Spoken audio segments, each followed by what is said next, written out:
دلیل مستی راستی بگم و تو هم مثلا مال خودت اینتروی خودت بری، جفتمون اینجوری بریم دیگه ها.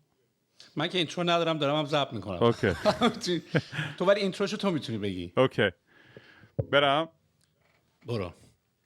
1 2 3 ضبط. این یادم باشه اگه خواستیم لازم بود برای چیزی که تو اینا. سلام دوستان، من رام هستم و خوش اومدین به برنامه مشترک مستی و راستی و طبقه 16.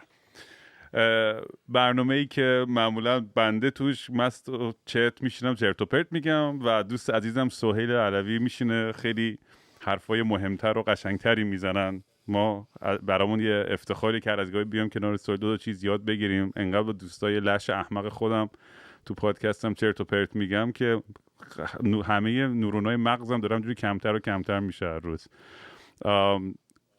کار من رو که میتونید با هندل @kingrام پیدا کنید همه جا. کنسرت دارم تو کانادا، ونکوور سپتامبر 89، تورنتو، مونترال دسامبر 15 و 16 اینطوراست. و سهیل هم که خودش هم میتونید پیدا کنید توی طبقه 16 تو یوتیوب هستش. توییترش هم که سهیل SOH3IL دیگه.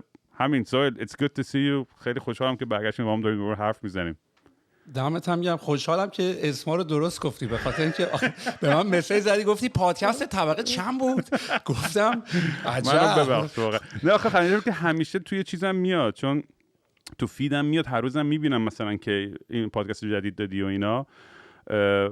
یه لحظه شک کردم، من وسط وایسم کنگوشادی کردم، به جای که از اول دوباره وایسم رو ضبط کنم گفتم دروغ چرا دیگه. من واقعا دارم حدس میزنم. الان یه لحظه مغزم قفل کرد، نمیدونستم عددش چی بود. خلاصه منو ببخش. خوبه من بگم مستی و پلشتی. بابا هر چی بگیم من واقعا تخمم نیست. انقدر مستی و پستی، هممون تو مست و پلشت و داغونی مثلا این ور قضیه.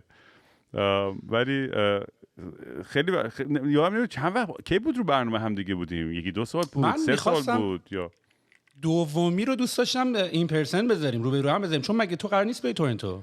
چرا تو دسامبر میام. اونجا میتونیم یه اپیزود دیگه بریم با هم دیگه. داری میای دسامبر میام. آره دسامبر میام. عالی پس اینجا میبینیمت. آره اونجا یه حرکتی چطوری رو برشتی پسر؟ آره میبینی من یه چیزی که تو خیلی حال میکنم مثل خود من، خیلی کانسیستنت بود. یعنی من رشد طبقه 16 رو دیدم. حالا میدونم توی زندگی شخصی کاری نمیدونم الان کجا هستی و خیلی کنجکاوم که بدونم الان داری چی کار میکنی. تو از این آدمایی چون دست تو همه چیز هستش، داری با همه چیز انگولک میکنی و ور میری و حالا برام ما تعریف کنیم. منم که همش مشغول پادکست و موزیک و سفر و دنبال کارهای همین گرین کارت آمریکان بودم که اونام داره درست میشه به زودی. بعد یه تئاتر دارم لندن دارم میرم، چند ماه پروژه تئاتر دارم و قرار رو استیج برم. نو وی آره نکنه با سجادینا. نه این یه دوست دیگه همه که ایرانی انگلیسی و اصلا کلا به انگلیسی کل تئاترش و یه حالتای ترو کرایم، دراما، فلسفی، سیاسی، اجتماعی که اصلا اول داستان مثلا یه جوری با مرگ مثلا فریدون فراخزاد شروع میشه و یه چیزایش هم به ایرانی بودن ربط داره، کلا به مهاجرت و یعنی همه جا خیلی پخش و پلا. خیلی این دوستم نویسنده خیلی خوبیه و من هنوز سختم بخوام سیناپسیس کل این تئاتر رو توضیح بدم که چیه، ولی حالا از ترمینامون از چند هفته دیگه که شروع میشه بیشتر دستم خواهد اومد که قضیه چیه. کی انگولک میکنه؟ من انگولک میکنم یا تو موزیک میزنی، پادکست میسازی، تئاتر بازی میکنی و یه قرونم در نمیاد ریدم یعنی از لحاظ پولی من واقعا ریدم تو زندگیم. یعنی اصلا انقدر هرس میخورم که حالا خنده‌شون که مثلا همین قبلی که با تو حرف بزنم یه موقعی که من این اپیزود خودم میدم بیرون ممکنه یه اسپانسر داشته باشه یا نه. واسه داره با هم الان نگوشییت میکنیم ببینم تو 24 ساعت آینده این با من باید نگوشییت کنی، با اون باید نگوشییت کنی. با بتونم یه درصدی بدم پس ها. نه آره نه ولی جالبه دیگه. مثلا الان خودت هم دیدی تو خیلی از بچهای ایرانی توی یوتیوب هم خیلی فعالتر شدن و دارن چنل میزنن. خب چون بعضی دارن واقعا $10-20 هزار ماهی در میارن تو یوتیوب و بازی کردن فقط تویچ بعضی که تویچه، بعضیا فقط همین کانتنت های مثلا به کانتنت های چجوری بگم مثلا یه ذره سبک و مسخره و فانتر و اینا همیشه خیلی من خودم هم یعنی اینجوریم توی یعنی این چیزی که با تو هم خیلی حال میکنم. تو هم خیلی کانسیستنت بودی با طبقه 16 جفتون با هم دیگه تقریبا شروع کردیم فکر کنم پادکستامونو و همینجوری من رشدشون رو که میبینم خیلی به موازات هم داریم همینجوری میریم بالا و این کانسیستنسی خب خیلی مهمه، خیلی تاثیرگذاره. بعد اولش من که کلا بیشتر با کانسپت آدیو شروع کردم، مثلا ویدیو نداشتم تو مثلا وسطای مثلا پادکست خودم. بعد اینکه خب اینجوری که من این همه شنونده دارم، حداقل سعی کنم یه ذرهشو مانتایز کنم اگه تونستم رو یوتیوب بیاد. حال آدیوش هم هستش. تو نه آدیو هم میدی بیرون یا نه؟ آره من اصلا من بیشتر آدینس هم توی ماشین دارن گوش میکنن. یعنی من تو هم فکر کنم همینجوری. آره منم ماشین رو گرفتم. آره. یعنی اصلا فکر کنم پادکست یه خوبی بود این بود که ما نرفتیم به جنگ کانتنت روی اسکرین مثل اینستاگرام و بخوایم وسط اون همه پستا و اینا فضا باز بکنیم. یعنی یه تایم دیگر رو اصلا پیدا کردیم. یعنی از تو برای تایم از اینکه بدوزی دیگه، یا بعد از تیوی بعد بدوزی، یا بعد از کتاب خوندن بدوزی، یا بعد از کار بدوزی.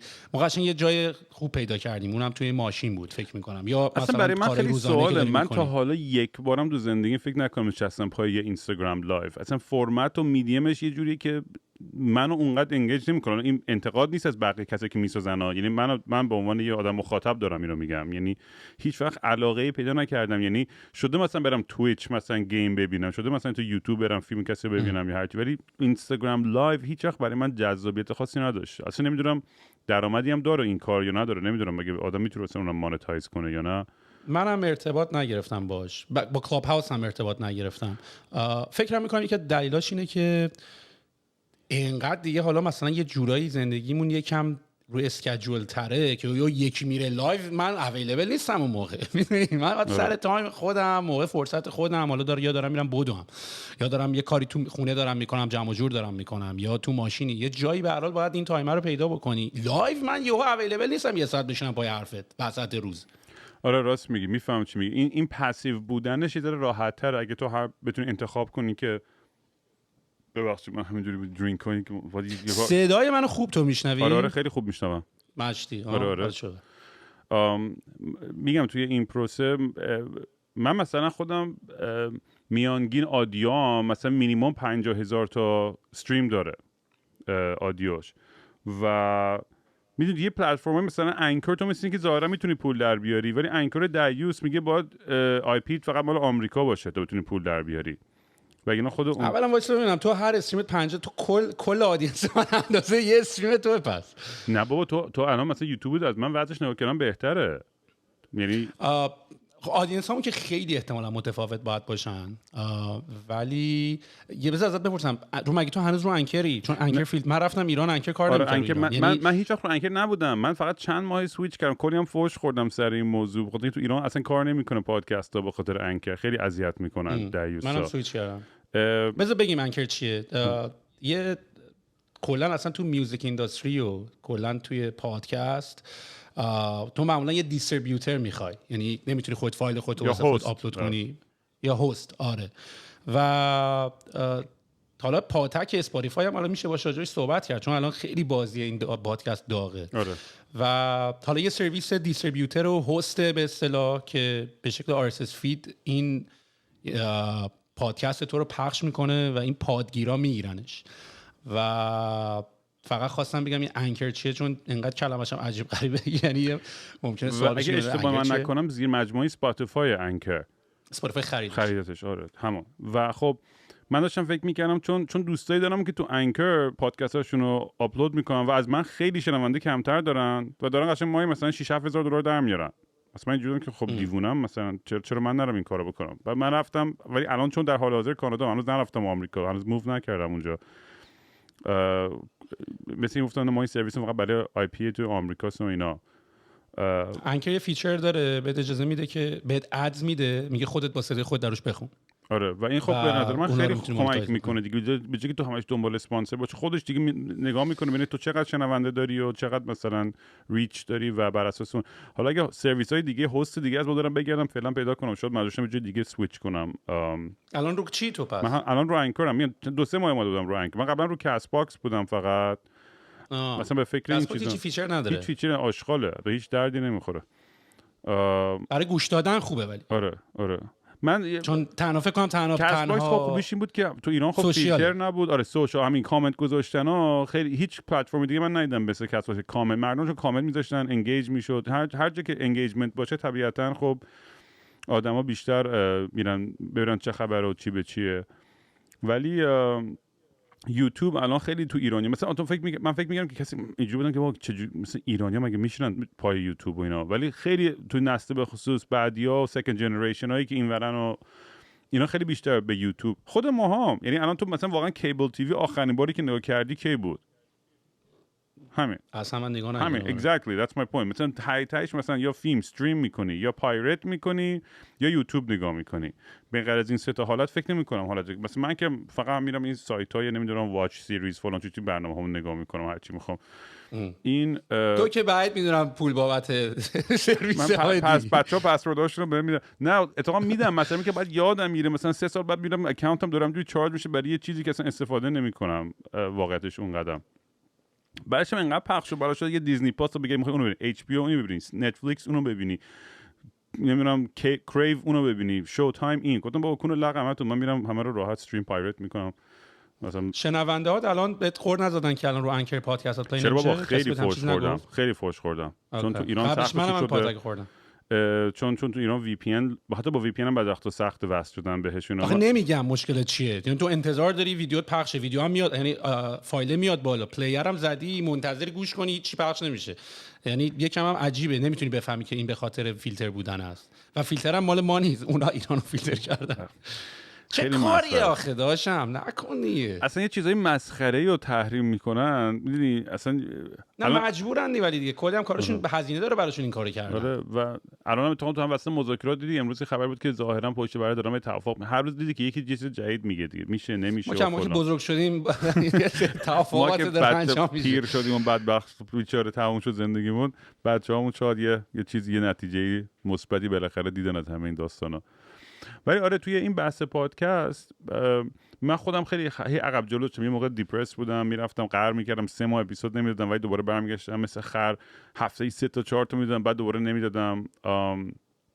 ولی تو خودت معمولا رو اسکیجول اگه شروع نکنم، تو به نظرم از من آدم یه ذره OCD تر و ارگانایز تری هستی، همیشه از بچگی یادمه که تو همیشه یه اکسل شیت و یه گوگل کلندر و فلان و اینا همیشه جلوی یه بغل دست جیب بود، اگه همه تو جیبشون مثلا یه جوینت بود تو یه گوگل کلندر بود اونجا. ببین ولی واسه نکته‌ای بهت بگم، اتفاقا من فکر میکنم من از تو لشتر و تنبل‌ترم. نه بابا خب الان ولی به دلیلش هم بهت میگم. ولی یه چیزی که از اتفاقا شاید مثلا از همین پادکست گوش کردن و اینا یاد گرفتم، اتفاقا این اکسل و کلندر و اینا مال آدمای تنبله. میدونی یعنی اونو میذاری اون تو دیگه بهش فکر نمی‌کنی، استرس هم نمی‌کنی، از صبح من خواب پا نمیشی وای من امروز باید برم اینجا، من امروز حوصله ندارم برم جیم، من امروز بیام جیم، من این کارو بکنم. و اتفاقا آدمایی که خیلی اتفاقا پر تلاش و جنب و جوشن و اینا سعی میکنن اسکیجول نکنن که برنامه‌شون اوپن اندد باشه، باز باشه که حالا ببینیم چه بادا باد. که منم البته این تایم اوپن همو دارم، ولی اتفاقا به نتیجه رسیدم که دیسیپلین مال آدمای تنبل اتفاقا، نه لزوما این مال همه است، ولی منظورم که اتفاقا بیشترین بنفیتش برای آدمای تنبله. میدونی و من اتفاقا چون میخوام دیگه مثلا شل کنم و بهش فکر نکنم و اینا، تو چند بار مگه میتونی استرس بکنی راجع به این که یه کاری رو میخوای بکنی؟ اینم مثلا من تو جلسه‌های مثلا اینوستمنت استارتاپمون فهمیدم. یعنی مثلا فرض کن اینوستورای ما مثلا با استارتاپ جدید یا قدیمه، همون مثلا قدیم مثلا تو ایران و اینا هم که بودم و اینا. خب مثلا سراوا مثلا ما یک از اینوستورامون بود که سرمایه‌گذار دیجی کالا و نمیدونم روی هزار دستان کافه بازار و نمیدونم چند تا کمپانی دیگه مثل تخفیفان نتبرگ و اینا هم هست. ما میرفتیم تو جلسه و مثلا پشت بند ما مثلا 5 6 تا 10 تا استارتاپ دیگه هم باید میرفتن تو جلسه یه ساعت و تون دیسیژن میک میکردن، تون تصمیم میگرفتن و من اینجوری چه طرز تصمیم گیریه آقا، یکم فکر کنیم، یکم برام بذاریم. ولی بعدا به نتیجه رسیدم نمیتونی انقدر افورد بکنی و وقت بذاری که یه تصمیم رو نگیری، میدونی، و بری لفتش بدی. تصمیم حتی غلط هم باید بگیری، یعنی تصمیم غلط گرفتن بهتر از تصمیم نگرفتن. موافقم 100% بود. آره و این داستان کانسیستنسی هم میگم دیگه، مثلا اینا رو هم یاد گرفتیم. یعنی چیزی نیست که مثلا من بگم من این کارو دارم میکنم. من مثلا داشتم MKBHD رو نمیدونم میشناسی یا نه، این پسری که خیلی تک ریویو میکنه تو یوتیوب و اینا، خیلی گنده است. ایرانیه؟ یه پسر است مارکس، نه بابا بزرگترین. یعنی الان تو بخوای ببینی آیفون چیه باید بری اون رو نگاه کنی. بعد این الان گنده ترینه. این از همون موقع که یوتیوب تازه اومده بود اینا شروع کرد رفت تو فار قضیه و ادامه داد و کانسیستنت و اینا، بعد داشت مثلا نشون میداد که چجوری گروث داشته و چجوری رشد داشته و اینا، و داشت نموداراشو نشون میداد. بعد نموداراشو داشت نشون میداد که این نمودار اینطوری داشت میرفت بالا. یعنی اینجوری بود که نه اینکه مثلا فکر کنی یه دونه اپیزود داشتن وایرال شد، نه اینکه مثلا یه اتفاق مثلا شده اسپایک داشته باشه و یه جا بره بالا بیاد پایین، ولی عملا نمودار اینطوری بود. میدونی. و بعد و مثلا تو کلا تو دنیای این استارتاپ هم ما داشتیم و اینا، مثلا باید سوشال میدیامون رو باید دستمون می بود، نمیدونم باید فیچر باید تون آپدیت می‌کردی. یعنی من خود من اتفاقا آدمی ام که یعنی عقیده اینستینکت من دیفالتش اینه که اتفاقا میخوام خیلی یه چیزو پرفکت کنم و میخوام کامل کنم و میخوام ریویل بکنم و یهو مثلا ایونت بذارم و همه رو با هم نشون بدم و نه که تیکه تیکه بدی که اصلا اثرش هم کم بشه اینا. ولی دیدم واقعا تو دنیایی که میخوای بری جلو باید کانسیستنت باشی و اینا رو به نظر من نیست. یعنی منم یاد گرفتم. یعنی MKBHD گفتش که آقا اصلا بهتره که پستت هم بد بود ولی پست رو بذار، میدونی. یعنی من الان نصف یوتیوب ویدیومو نگاه کنی اصلا تصویر من خرابه مثلا، ولی اینجوری نبود که نه نذار و اینا. و این چیزی بود که یعنی به نظرم اینجوری نیست که تو کانسیستنتی من نیستم. یه جورایی اگه این کارا رو شروع کردی باید بکنیم تا حدی. آره دیگه میدونی حالا بستگی داره چقدر یه گوی شروع کردیم با تهشو بریم دیگه. آره من این تصمیم قبلش گرفتم، گفتم شروع نکنی، اگه شروع کردی کانسیستنت بکن دیگه. و من دارم میبینم دیگه هم مال من هم مال تو، یعنی واقعا رشد چیزه. بعد یعنی فکر میکنم یه کاراکتر خودش رو پیدا کرده، میدونی جفتمون یه خلایی رو پر کردیم فکر میکنم که بودش توی میدیا، چه حالا برای من اون چرت و پرتایی که میگم، چه برای تو اون آدینسی که تو داری و آدمایی که یه ذره تک ساوی ترن و یه ذره دنبال این دنیای یه ذره تکنیکال ترن از لحاظ فایننس و استارتاپ و این چیزا، که میگم من با بشینم از ای تا زد کل اپیزود تو رو نگاه کنم که برای خیلی هم تک صحبت نمی‌کنیم اتفاقا گوش کنیم. نمیدونم چون خب از مهمونایی که انتخاب کردی آخه معمولا نگاه کردم آدمایی هستن که بیشتر آخه همون آدما باعث شدن که مثلا میدونید لیست آدماتی که نگاه میکنم همه آدمایی که مثلا اکس گروث هکر، نمیدونم چی کوردینیتور، کریتیو دایرکتور، یعنی آدمایی معمولا کار درستی و میاری که توی فیلد حالا نسبتا مدرن، میدونی یه گوی هستن، یه آدمای مهمی هستن، یه رزومه قوی دارن قشنگ. من در میذارم به دوست نشم جیسن که توی ماشینش زندگی میکنه، میگم جیسن بی پادکست اپ کنیم، میگه بریم. یعنی ولی اون آدما باعث شده که به خاطر که یه سری سوراخ‌ها رو یاد گرفتن قسمت‌های دیگه از زندگیرم رفته باشن و بررسی کرده باشن، یعنی کمتر یک بعدیان اتفاقا. درست. نه من اصلا به هیچ عنوان اینو امپلای نمی‌کنم و اصلا منظور من اینه که فقط یعنی میدونم بگو. به قول یه سری‌ها میگن که تو مثلا پادکست میگن سوال پادکستاش از مثلا از گروث هکینگ اون شروع میشه، بعد میرسه به اینکه آیا خدا وجود داره یا نه، و واقعا هم همش اینجوری میشه. یعنی ما میرسیم واقعا همچین جایی. آره منم خودم مثلا میدونی واقعا چون ترسی ندارم، من تو پادکست ما در مورد همه چیز حرف میزنیم. میگم بحث سرمایه رشدی که بیشتر ما قشنگ رفتیم ته بحث‌های سخت، نمیدونم بحث ابورشن بیاد میریم توش، نمیدونم بحث سکس لایف و فلان و این چیزا میریم توش، سختم از یه جای حرفای اشتباهی هم میزنیم، یه جایی هم حرفای درستی هست و بینابینش میدونی آدم یاد میگیره، هم با خودت هم ارتباطی که با مخاطبات برقرار میکنی، از فیدبکی که میگیری. ولی مثلا عجیب غریبه دیگه، من یه دوست دیگه هم دارم سهیل اقتصادی، اینم یه یوتیوبریه که اونم با هم چند تا اپیزود داشتیم و خیلی همه حال کردن با میکس ما، چون اونم آدم خیلی چت و دیوونه مثل خود من و من اون قرار با هم هفتگی یه برنامه داشته باشیم، چون دیدیم وای نات مثلا اگه همه دوست دارن این کمیستری ما رو، خب ما ادامه میدیم و همینجوری چرت و پرتا رو میگیم. و از یه طرف مثلا میگم من یه موقعی یه توهم این رو میذارم که برنامه من میتونی برنامه خیلی جدی مثل پرگار باشه، یه مش آدم اینتלקچوال بیارم. من همیشه آرزوم اینه که دور و برم آدمایی باشن که از خودم 100 برابر باهوشتر و خفن‌تر و کار درست‌ترن، که هی یاد بگیرم، مثل یه اسپانج اینجوری باشم، هی ابزورب کنم تمام این نالج و این ویزدم، و چون اونجوری آدم رشد میکنه واقعا. نه که آدم، حالا من دوستای لش و فان و دیوونه‌ام که اونا اگه نباشه اون عشق و اون هیجانی که با اونا دارم و که خب با هیچ کی ندارم. حتی بگذاریم همین دوستم جیسن که مثلا تو ماشین زندگی که بنزه همه ماها کتاب خونده، مثلا آدم خیلی باهوشیه، فقط لایف استایلش خیلی فرق داره با تصور میدونی اون استانداردهای جدید کاپیتالیستیک. ولی میگم از فکر کنم یه جوری واسه اوناست که ما الان داریم پادکست، یعنی من فکر کنم کردیت این که پادکست چه جوریه و چرا ما داریم این کارو میکنیم و کاراکتری که پادکستمون داره، فکر کنم بیشتر از سمت اون دوست لشامون میاد تا از سمت مثلا این وریه. آره نه واقعا این به همین مثلا با چیزی که با تو هم حال میکنم، تو برای من همیشه آدم خیلی ریلکس و راحتی بودی میدونی و هستی. این برای من اینجور آدما همیشه جذاب‌ترن که با هم چند وقتم حرف نزنیم we can pick up where we left off last time. این همیشه نشون دهنده به نظرم صمیمیت اینه. به نظرم اون آدمایی که یه توقع بیجای احمقانه دارن که آقا تو چرا جواب تکست منو ندادی یا همین الان یا هممون تو زندگی خودمون انقدر مشغله ها و دیوونه بازی ها و مشکلات و افسردگی خودمون رو داریم. من اصلا به شخصه هیچی رو مثلا پرسونال نمیگیرم اگر کسی مثلا جوابم نده یا نتونه مثلا یه جایی بیاد یا فلان کاری رو بکنه، چون میدونم هر کدوم از ماها به خصوص بعضی اتفاقی که برای من و خانواده‌ام افتاد، میگم یعنی it's so hard که خودتو جای یکی دیگه بذاری که میتونی شاید تا حدودی درک کنی و لمس کنی یه سری دردای دیگرانو و ولی تحقیق خطش خیلی سخته کاملا آدم خودش رو تو جای اون آدم بذاره. برای همین همیشه برای خودم مثل دقیقاً کلیشه که میگم تو خیابون مثلا رود ریج سر رانندگی دیدی که همه چقدر دیوونه میشن یا میخوان دعوا کنن پیاده شدن با قف فرمان بیفتن به جون هم دیگه.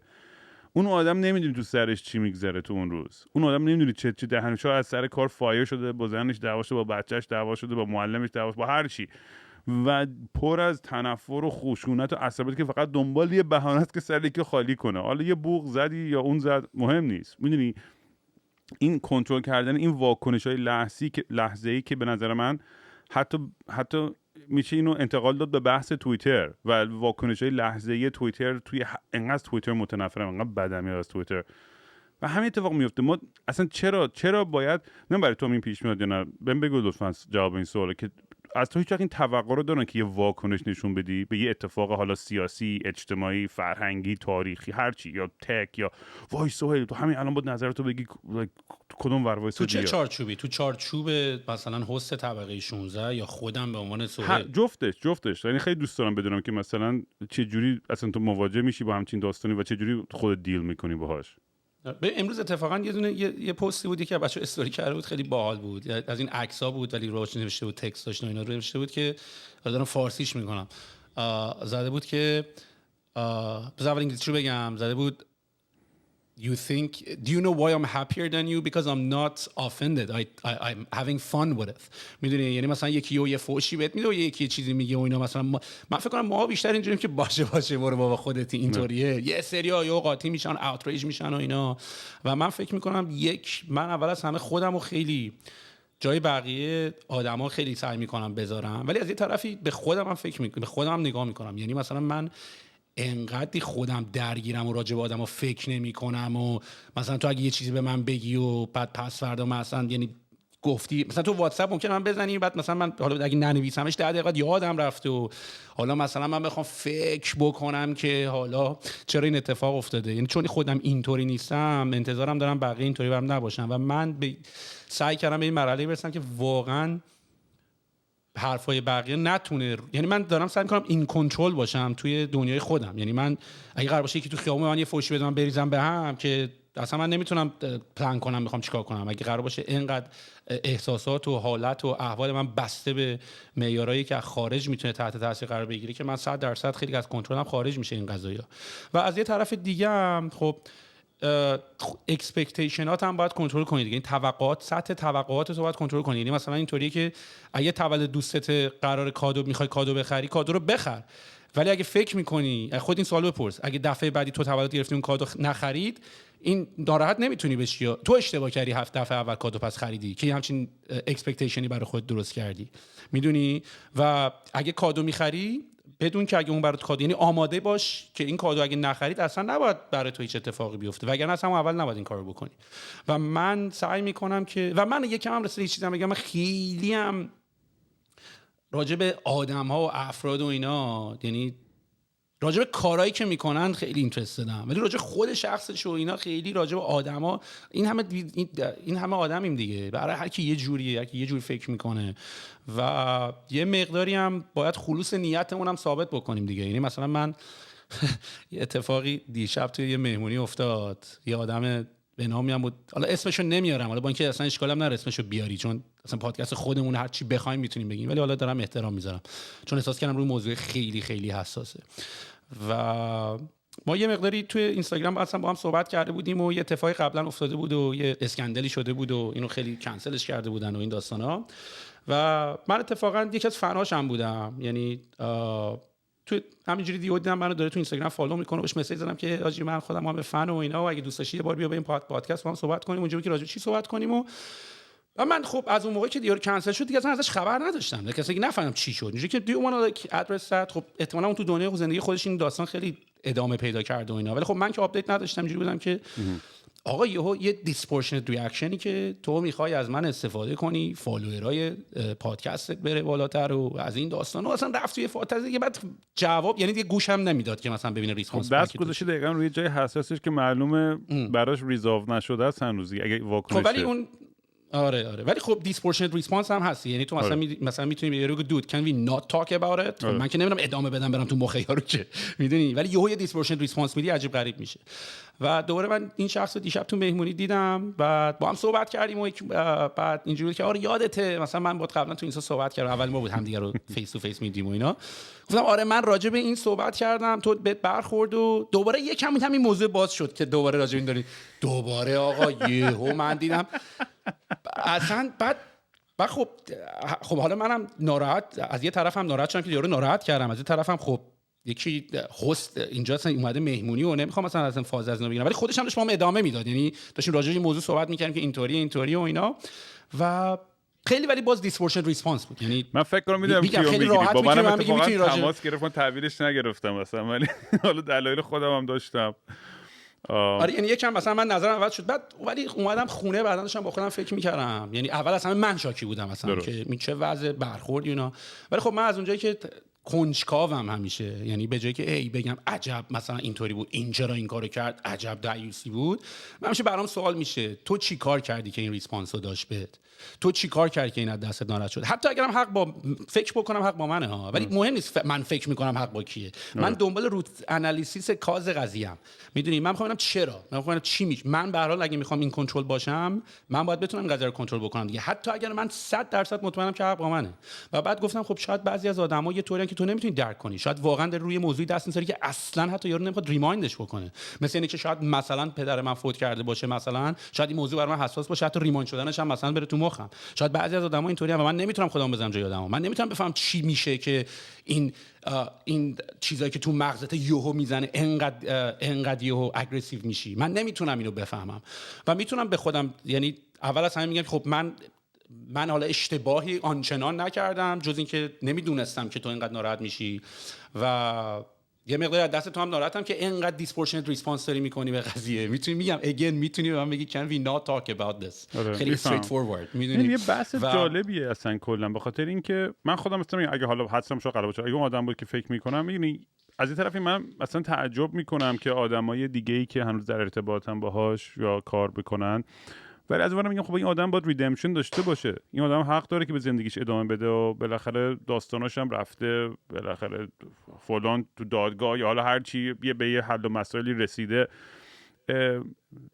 من شاید مثلا خیلی حال نکنم با کرکتر، ولی به این معنی نیستش که این آدم دیگه حق نداره کار کنه. یعنی فکر کنم اون مرز کنسل کالچر میدونی، یعنی یه جایی انقدر زیاد روی میشه آدما توی این بحث مورال اوتریج و کنسل کالچر یه سری آدما فقط میخوان اون یکی رو حذف کنن کامل. آقا من خیلی اصلا که باشون حال نمیکنم بدون تعارف، ولی نمیخوام که کنسل بشن، نمیخوام که معیشت نداشته باشن، نمیخوام که نتونن زندگیشون رو بکنن. میدونی همه باید این قضیه ممنوع تصویری تو ایران هم شده دیگه، ممنوع تصویر که یارو کارشه، یعنی شما دیگه نمیتونی کد بزنی، شما دیگه نمیتونی برنامه‌نویسی کنی، باید مسئولیت و عواقب اون کاراشون بپذیرن و باید زندگی بکنن و میدونی نمیتونن که تا آخر زندگیش میدونن برن تو غار، بالاخره اونها باید زندگی کنن، جزئی از جامعه. میدونم شاید اپینین من، نظر من شاید یه ذره کانتروورشال باشه، ولی خیلی سخت آدم خودشو جدا کردن از این. من خودم تو پادکست خودم مثلا به من حمله شد، نه اصلا با خودم، من هیچ کاری نکرده بودم، ولی مثلا یه مهمونی داشتم که بهش اتهامی داده شده بود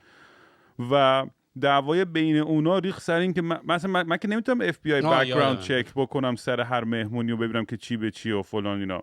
آخه وظیفه‌مون هم نیست. یعنی من برنامه بعدش مثلا من حتی دعوت کردم از اون دوست فمینیست اونوریمون که آقا تو بیا اصلا پلتفرم من استفاده کن که این برای تو که بیام آگاه سازی کنم. اگه بحثمون آگاه سازی و پیشگیری از این اتفاقات و آزار جنسی و خشونت که من خیلی تو پادکستم در موردش اتفاقا زیاد حرف زدم، اگه کسی نمیتونه همینجوری به من الکی حمله کنه بگه رام تخمش این بحثا رو، میتونه بره پادکست منو گوش کن که چقدر عمیق رفتیم تو این بحثا اتفاقا. برای همین خب منم خب به زیر بر میخوره، بخاطر من دارم سعی میکنم، شاید یه کاری بعضی وقتا اشتباهی هم بکنم، ولی همیشه سعی میکنم خودم رو اصلاح کنم و تصمیم درستی بگیرم در راه بهتر شدن و پوچ کردن گفتگو به یه سمت درستی.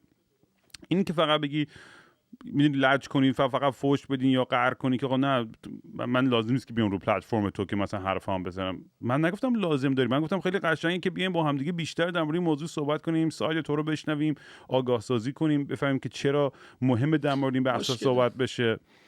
ولی مشکل کامیونیکیشن است و فکر میکنم شاید اطراف خلوص نیتت براشون، یعنی انقدر شاید تجربه عجیب غریب داشتن که رو نمیدونه که تو برای چی داری این کارو میکنی، یا رو چه میدونه من هدفم از این کار چیه. البته میگم من چون برام خیلی مهم، واسه من باز همون فانه بود ها، یعنی انقدری که برای اون مهم بود، واسه همون دقیقاً همین توییت هست که امروز دیدم یا همین استوری بود که من حالم از تو بهتره همیشه فکر کنم، به خاطر اینکه من انقدر جدی نمیگیرم این قضايا رو. اصلا هم این داستانی که برای تو اتفاق افتاده اصلا نیم دهم درصد من تو زندگی راجعش فکر نکرده بودم. همینجوری هم چون دیدمه تنها چیزی که یادم بود این بود، اینو گفتم حالا اینقدر رو تو تاثیر گذاشته من شرمنده‌ام، ازتم معذرت میخوام. یعنی اگه اینقدر رو تاثیر داشت من معذرت میخوام، میدونی؟ میفهمم چی میگم. دیسپورشنت ریسپانس چرا؟ نه منم شاید اتفاقا یه روز با این آدم منم صحبت کردم، یعنی میدونی، ولی مثلا من تعارف ندارم، مگه یه روز مثلا با این آدم صحبت کنم میرم صاف سر اون موضوع سخت صحبت میکنم، چون به نظر من نیاز هستش که یه سری چیزایی که مثلا نه که نمیخوام کلریفای، بعضی که بخوام قضاوت کنم، بعضی من که دادگاهی بکنم، بعضی که دوست دارم خود اون آدم، یعنی فکر کنم نیت تو هم این بود تا حدودی، من دوست دارم خود اون آدم از دل و وجود خودش چجوری دیل داره میکنه با این موضوعات، یعنی تراپیست ولی اپرنتلی دوست نداره، اصلا دوست نداره حتی ریمایند بشه راجبش اپرنتلی. آره هممون مثلا با من در مورد بابام هر جا میرم میپرسن آقا بابات مثلا چی شد، فلان بود، مثلا تمسای مثلا نمیدونم نوکلیر مثلا الیگیتور تو کویر پیدا کرد، چون تمسای اتمی توی کویر پیدا کردن، میدونی، یعنی آدم یه چیزایی میشنوه بعضی وقتا، بعد من خب معلومه هرس میخورم بعضی وقتا وقتی که اینقدر شایعات غلط و تئوری توتوهای مختلفی میشنوم.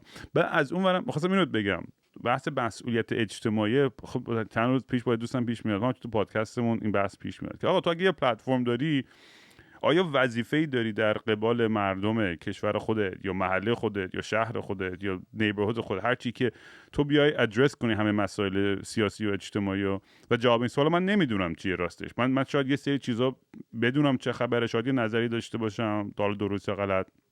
تازه من آدمی که خیلی تو پادکست اتفاقا سیاسی هم تند میشیم خیلی جاها، ولی یه سری هستن که بیرون گود نشستن و هی هم گیر که آقا تو هم با بیشتر و تندتر و فلان و مردم ایران هم با تندتر و فلان. میگم بابا ما نمیتونیم به مردم بگیم و جون تو در خطر بذار، بخاطر اینکه من یه آرمانی دارم تو ذهن خودم که باید مملکت من همچین مدینه فاضله‌ای باشه.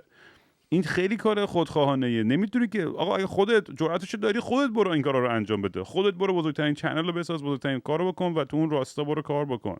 تازه من آدمی که خودم خیلی انتقام به نظر خودم تا حدودی فعالم تو این بحثا و شرکت میکنم تا اونجایی که میتونم که آگاهیم اجازه بده. من آدم باهوشی نیستم تو بحث‌های سیاسی، ولی در توانایی خودم هر از گاهی میام ببینم که چه نظری میتونم بدم.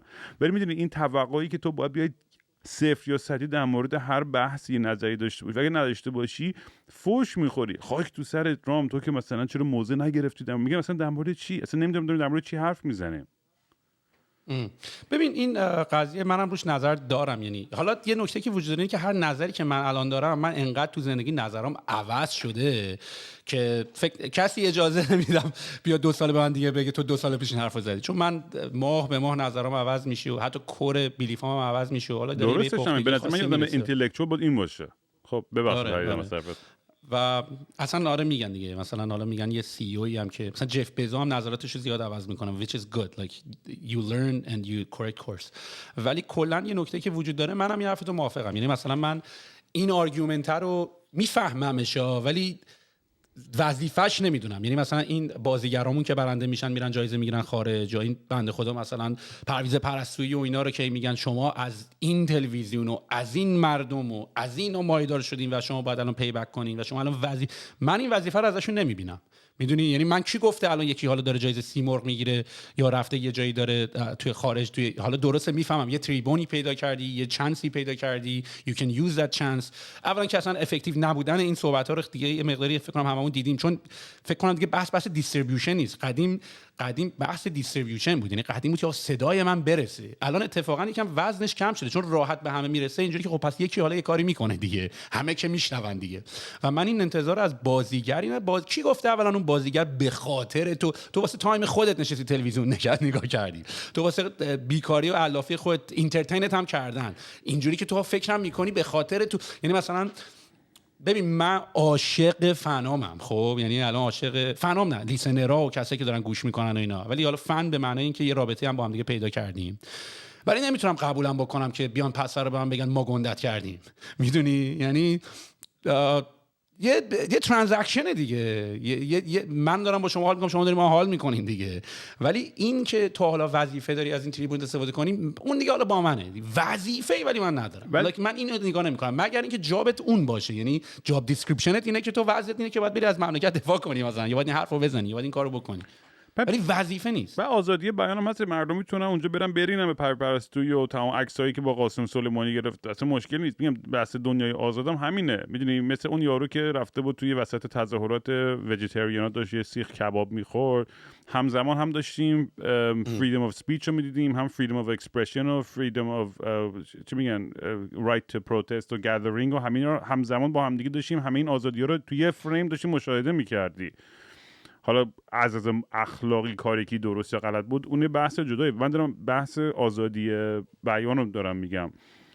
ولی آزادی بیان حرفت قبول دارم، ولی من الان فکر کنم جفتمون توی سنی رسیدیم که فهمیدیم که ببین ایران، داستانهای ایران و سیاست ایران و تمام منتقدای وضع شرایط فعلی و اینا جلوی یه فیلم خیلی بزرگیم، یعنی همه میدونیم مشکل چیه، ولی هنوزم داریم میگیم دیدی اون حرفو اونجا زدی منظورت این بود یا این کارو کردین، ولی همه میدونیم که اصلا توی ایران بازی دیگه است، یه ایدئولوژی، ولی رومون هم نمیشه بگیم چیه قضیه، کجای کار میلنگه و همش داریم ساعتی حرف میزنیم که بله شما اگر اون کار، یعنی مثلا من بعضی موقع میبینم مثلا تو این تلویزیون بحثای منطقی داره میشه، اینجوریام که مگه مشکل ما بردن بحث منطقی اصلا میدونی؟ اصلا یه مشکل دیگه است که رومون هم نمیشه ادرس کنیم، نمیتونیم هم ادرس بکنیم، سخت هم است، به همینه فعلا دیگه. آره من خودم به شخصه، ولی مثلا میگم یه مشکلی که دارم با یه سری از این آدمایی که میگم با عکس قاسم سلیمانی رو میذارن و حمایت میکنن، ببین هر کسی آزاد هست که اون چیزی که دوست داره، ولی الان با تو صحبت کردم با من ریسکه، پس برای ما خف میکنم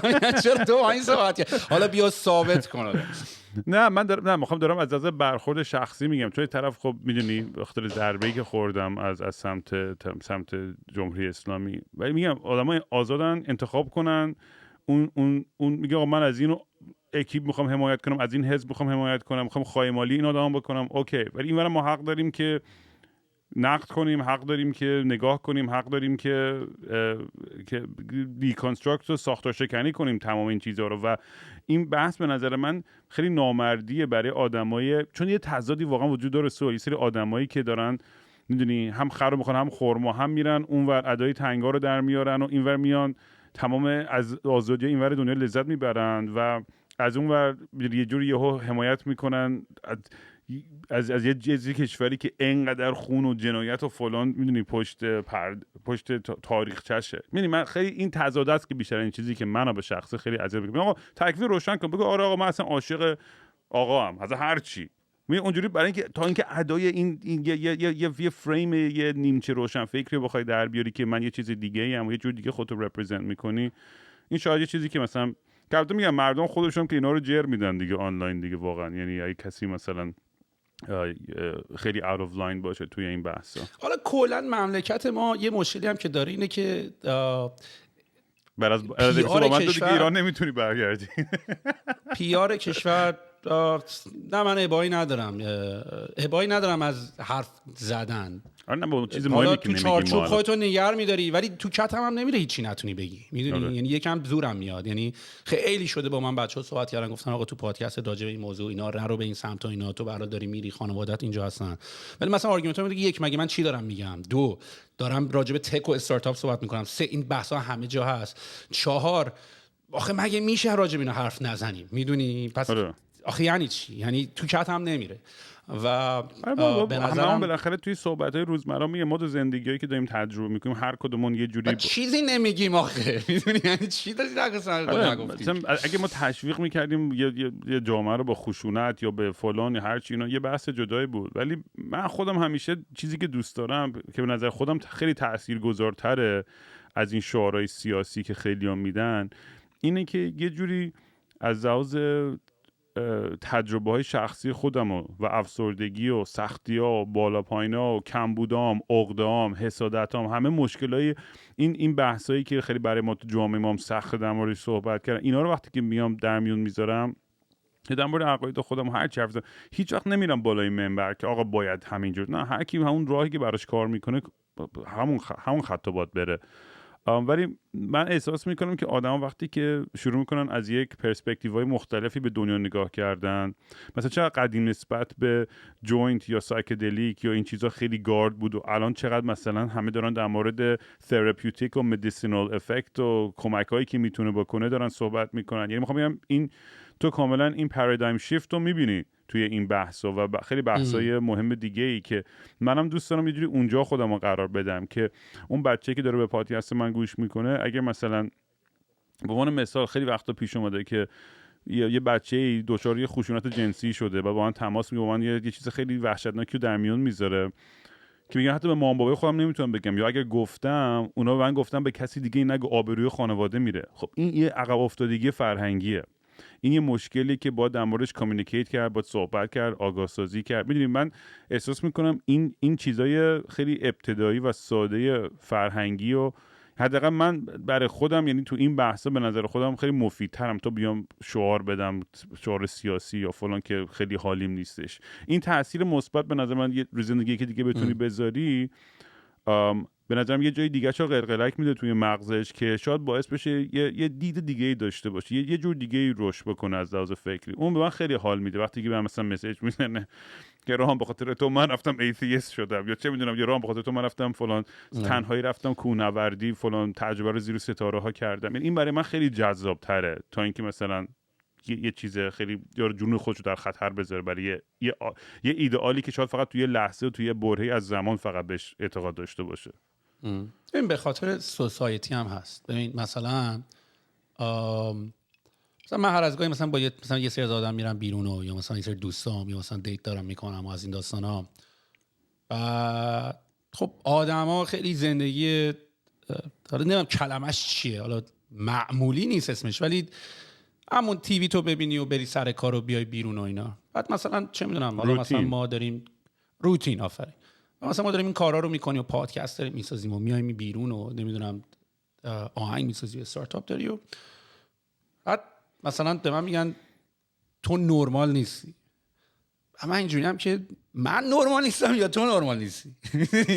این که مال من که خیلی طبیعیه به عنوان یه انسان که دوست داری بری به چرخی و کند و کاف بکنی و یه چیز درست بکنی و بدی و به چرخی و نشینی و، ولی چون ماجوریتی رو اونور میبینن اینطوری فکر میکنن و یه مقداری با ماجوریتی دیساگری کردن و مخالفت کردن سخته، چون هنوز خیلی جایگاه خودشون رو پیدا نکردن. ببین هنوز ما الان تو دنیایی داریم زندگی میکنیم، مخصوصا ما ایرانی‌ها، که ببین شاید مثلا من و تو جرأت اینو صحبت کردیم، جرأت اینو پیدا کردیم که بیایم پشت میکروفون و پشت دوربین، به خاطر اینکه یه مقداری یه کانفیدنسی نسبت به کاراکترامون گرفتیم، حتی احساس می‌کنیم کامفتبلیم که راجع به این تفکرات حرف بزنیم، که البته دلیلش هم که اینه که ادعای راجعش نداریم، که فقط زمان گذاشتیم ما هم یاد گرفتیم. یعنی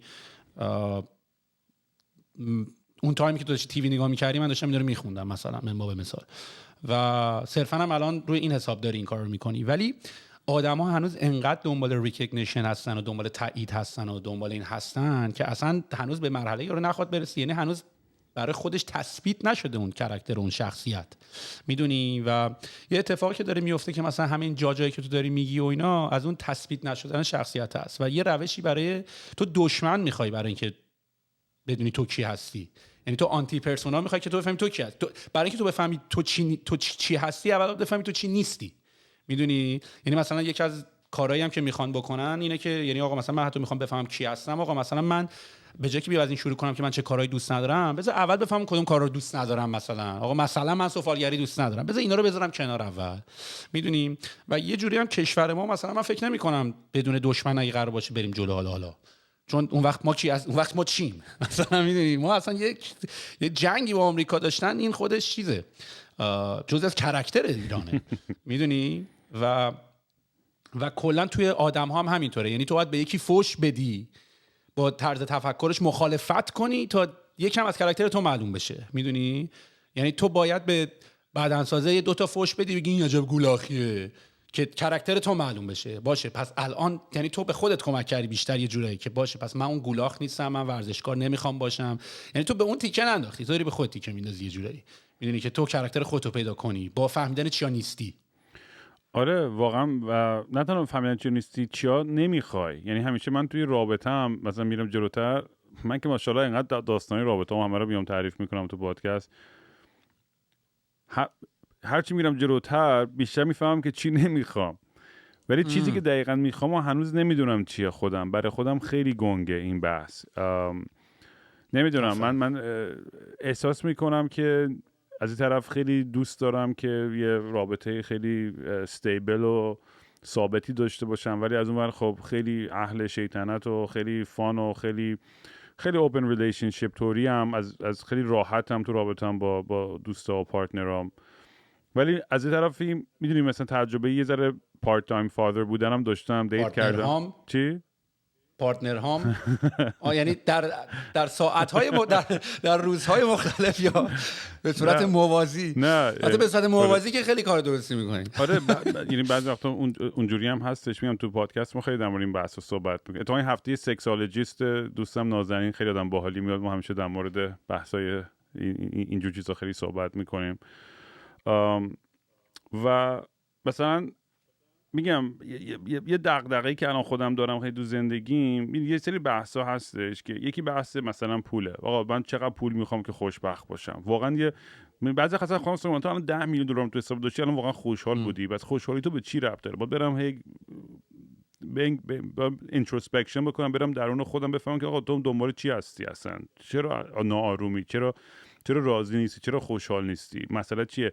آدمای خیلی پارتنرای خفنی داشتی، دوستای خیلی باحالی داشتی که باشون در ارتباط بودی، آدمای خفنی دور و برتن، کامیونیتی خیلی زیبایی دور و برت، چرا احساس کفایت نمی‌کنم؟ چرا همش احساس کمبود می‌کنم؟ و این برام خیلی اذیتم می‌کنه. تو الان تو زندگیت مثلا دغدغه‌های بزرگ چیه یا انگیزه هات برای اینکه خوشحال بمونی؟ یا مثلا الان برای رابطه، الان تو رابطه هستی نیستی، برای اون عشق بحث مهمیه یا نه میگی نه من الان مثلا من از طرف مثلا دوستم شهریار بهم میگه با دو زودتر برای زن بگی که دیگه اصلا به سکس دیگه فکر نکنی دیگه، باش به آدمای بسیم تمام اون انرژی که گرفته میشه از اینکه صبح تا شب به سکس فکر میکنی، میتونی رو 1000 تا چیز مفید دیگه مثلا پیاده کنی. چه میدونم تو خودت کجا خودت چجوری میبینی توی این بحث؟ ببین تمام اون چالنجایی که تو داری منم دارم، مطمئنم همه هم دارن و فقط دارم سعی میکنم خیلی مطالعه بکنم. مثلا قبل از اینکه پادکست من و تو با هم شروع بشه همینجوری تا داشتم این وسایل رو میچیدم و آماده میکردم و اینا، داشتم سم هریس گوش میدادم. یه اپلیکیشن هم داره اسم ویکینگ آپ. آره و این راجع به موضوع خیلی صحبت میکنه. یعنی من کامل پیشنهاد میکنم به کسایی که دنبال این سوالا میگردن بهش گوش بکنن و اینا رو باید چند بار گوش داد. یه بار گوش کردن فایده نداره چون طول میکشه تا به درکش برسی. و مثلا همین راجع به موضوع هپینس و اینا، مثلا این 2 نفری که خیلی به من کمک کردن تو این 2 تا موضوع، یکی همین سم هریس، یکی هم ناواله. این 2 نفر خیلی خیلی کمک کردن تو این موضوع. ولی مثلا داشت به من میگفتش که مثلا داشتم امروز یه دونه اپیزودشو گوش میکردم، اینطوری بود که میگفت صبح خواب پا شدم و تو این باکس هم 2 تا ایمیل بود که کلی حالمو بد کرد و اصلا خورد شد و بعد رفتم مودم بد بود و بعد اینطوری بود که چی انتظار داشتی؟ ولی تو انتظار داشتی یه روزی تمام مشکلات همه تموم میشه و یه روزی تو شروع میکنی میگی خب از امروز دیگه خوشحالم. و کلا دنیای ما انسان‌ها راجع به پرابلم سالوینگ و راجع به حل مسئله است و تو باید به هر حال منتظر باشی یه روزی زانو درد میگیره میری پیش دکتر. تو باید منتظر باشی سرما میخوری، تو نمیتونی بگی دیگه تموم شد من دیگه مشکلی ندارم. تو میدونی قراره یکی از آدمای نزدیکت فوت بکنن، تو میدونی اینا اینویتابله، یعنی اینا رو اصلا غیر قابل پیشگیریه و این اتفاقا خواهد افتاد. و یواش یواش you gotta learn to get comfortable being uncomfortable، یعنی یواش یواش باید راحت باشی که همه چی قرار ناراحت باشه و کیاتیک باشه و بعد یاد بگیری اینجوی بکنی. و کلا اگزیستنس و وجود داشتن یه حالت زندگیه، شبیه یه بازی میمونه. میدونی تو میتونی انتظار داشته باشی یه بازی که خیلی چالنجینگ نیست و مرحلهش خیلی راحته و سریع برسی تاش و تموم بشه مثلا، خب بازی جذابی نیست. و یواش یواش چیزایی که دارم یاد میگیرم همیناست که اول از همه که چجوری اصلا میتونی لایفو راحت تر بری. دارم اصلا یاد میگیرم که برای اینکه خیلی بتونی من فکر کنم ماها بای دیفالت هممون انقدر نگرانی داریم و استرس داریم و خب این داشتن استرس از یه طرف یه احساس یه تفکر غلط هم بهت میده که از یعنی بیولوژی بدنت داره، وقتی تو استرس داری بیولوژی بدنت داره میگه که یه چیزی ایراد داره، یه جای کار داره میلنگه، میدونی، و با این باعث استرس میشه. ولی همین قضیه استرس داشتن باعث میشه که این وقت نتونی اصلا به کارات برسی و کلا اصلا چیزت میکنه در عمل، تو هیچ کاری دیگه نمیتونی بکنی و اصلا دیگه اون پروداکتیویتی رو نداری. و مثلا من به این نتیجه رسیدم که خب پس برای این که من اول از همه بتونم به کارام برسم و حالم خوب باشه باید استرس نداشته باشم، که اصلا هم کار راحتی نیست، الان همش دارم. و مدیتیشن یعنی فکر کنم انقدر همه میگن، هم دیگه دیدی یه سری چیزا رو انقدر میگن دیگه جن نمیشه، اصلا دیگه جدیش نمیگیرن. الان مثلا مدیتیشن هم اونجوری شده، مثلا همین که معلومه مثلا اگه کی بگه آقا حالم بده چیکار کنم، بگی مدیتیشن، میگه برو بابا دنبال انگار مثلا دنبال یه چیز، دنبال یه جوسی میگرده که بخوره، مدیتیشنش بره دنبال یه راه حل عجیب غریب تر میگره. همینه. و اصلا بحث نکته اینه که ما نمیدونیم مدیتیشن یعنی چی. میدونی مدیتیشن یعنی فقط گوش دادن به اینکه ببینی چته، یعنی شروع کنی با خودت گوش دادن که ببینی استرس کجا داره میاد، کازش چیه و برای چی داره این اتفاق میفته، و بعد یکم با خودت ریلکس باشی، آروم باشی و بعد سعی کنی بتونی بخوابونیش تا بعد بتونی به کارات برسی. و من دارم یاد میگیرم، یعنی من تمام این استرس‌ها رو دارم، ولی من و تو اولین نفر نیستیم که تو این دنیا داریم به مشکل می‌خوریم. من تنها چیزی که تو دنیا خیلی بهش روش حساب می‌کنم اینه که هر موقع من یه بدبختی تو برام پیش میاد، پدرم فوت کرد، نمیدونم تو دنیا اتفاق برام، اینجوری که من اولین نفر نیستم تو دنیا داره این اتفاق برام میفته. و در عملم 99.9% مشکلات من تو سوسول بازیه حاجی. یعنی من بعضی وقتا من تو پادکست گفتم انقدر با عشق و تو پرقو بزرگ شدم تو زندگی خودم، از شدت عشق زیاد و ایناست که بزرگترین مسئله من میدونی چی، من چون زندگی آرتیستیک داشتم، خیلی بچگی کسخل بودم و دیوونه بازی خودم در هیچ کار زندگی پیگیرش نبودم. من الان بزرگترین استرس زندگی من تو خیلی احمقانه و ساعتی که به زودی هم حل میشه، چون داره اپورتونیتی خیلی بهتر برام هر روز ایجاد میشه. یهو 41 سالگی من باید پول در بیارم و بلد نیستم، میدونی، هیچ وقت تو زندگیم چون نرفته بودم دنبالش و داره دستت شاکیم. تو مثلا من تو انتظار دارم الان منشن داشته باشی. همین من میخوام از مامانم میخوام تیک کیر کنم، میخوام کانتریبیوت کنم، نمیخوام، یعنی موتیویشن منمونه. و میدونی اعصابم خورد میشه، میگم بابا چقدر تو خنگیرام از که نمیتونی to get your shit together درست کار کنی. و خب خیلی وقتا شده که برای من اتفاقا اپورتونیتی های بوده و من یه بار یه اپورتونیتی من توی پوزیشن توی کار توی کمپانی داده بود خیلی سال پیش که اگه میموندم مثلا الان چه میدونم خیلی خیلی زیاد پول داشتم، چون مثلا کمپانی بعداً به تیک تاک فروخته شد و اینا.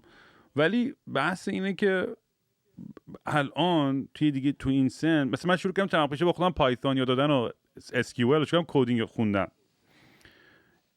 خیلی دیترمنت بودم که آقا من با 2 سال دیگه پروگرامر بشم. بعد شروع کردم با دوستای پروگرامرام حرف زدن. بعد اول که متوجه شدم که خیلی از این بچه‌ها بیشترشون از 13 14 15 سالگی اصلا تو این خط بودن، تو این دنیا بودن.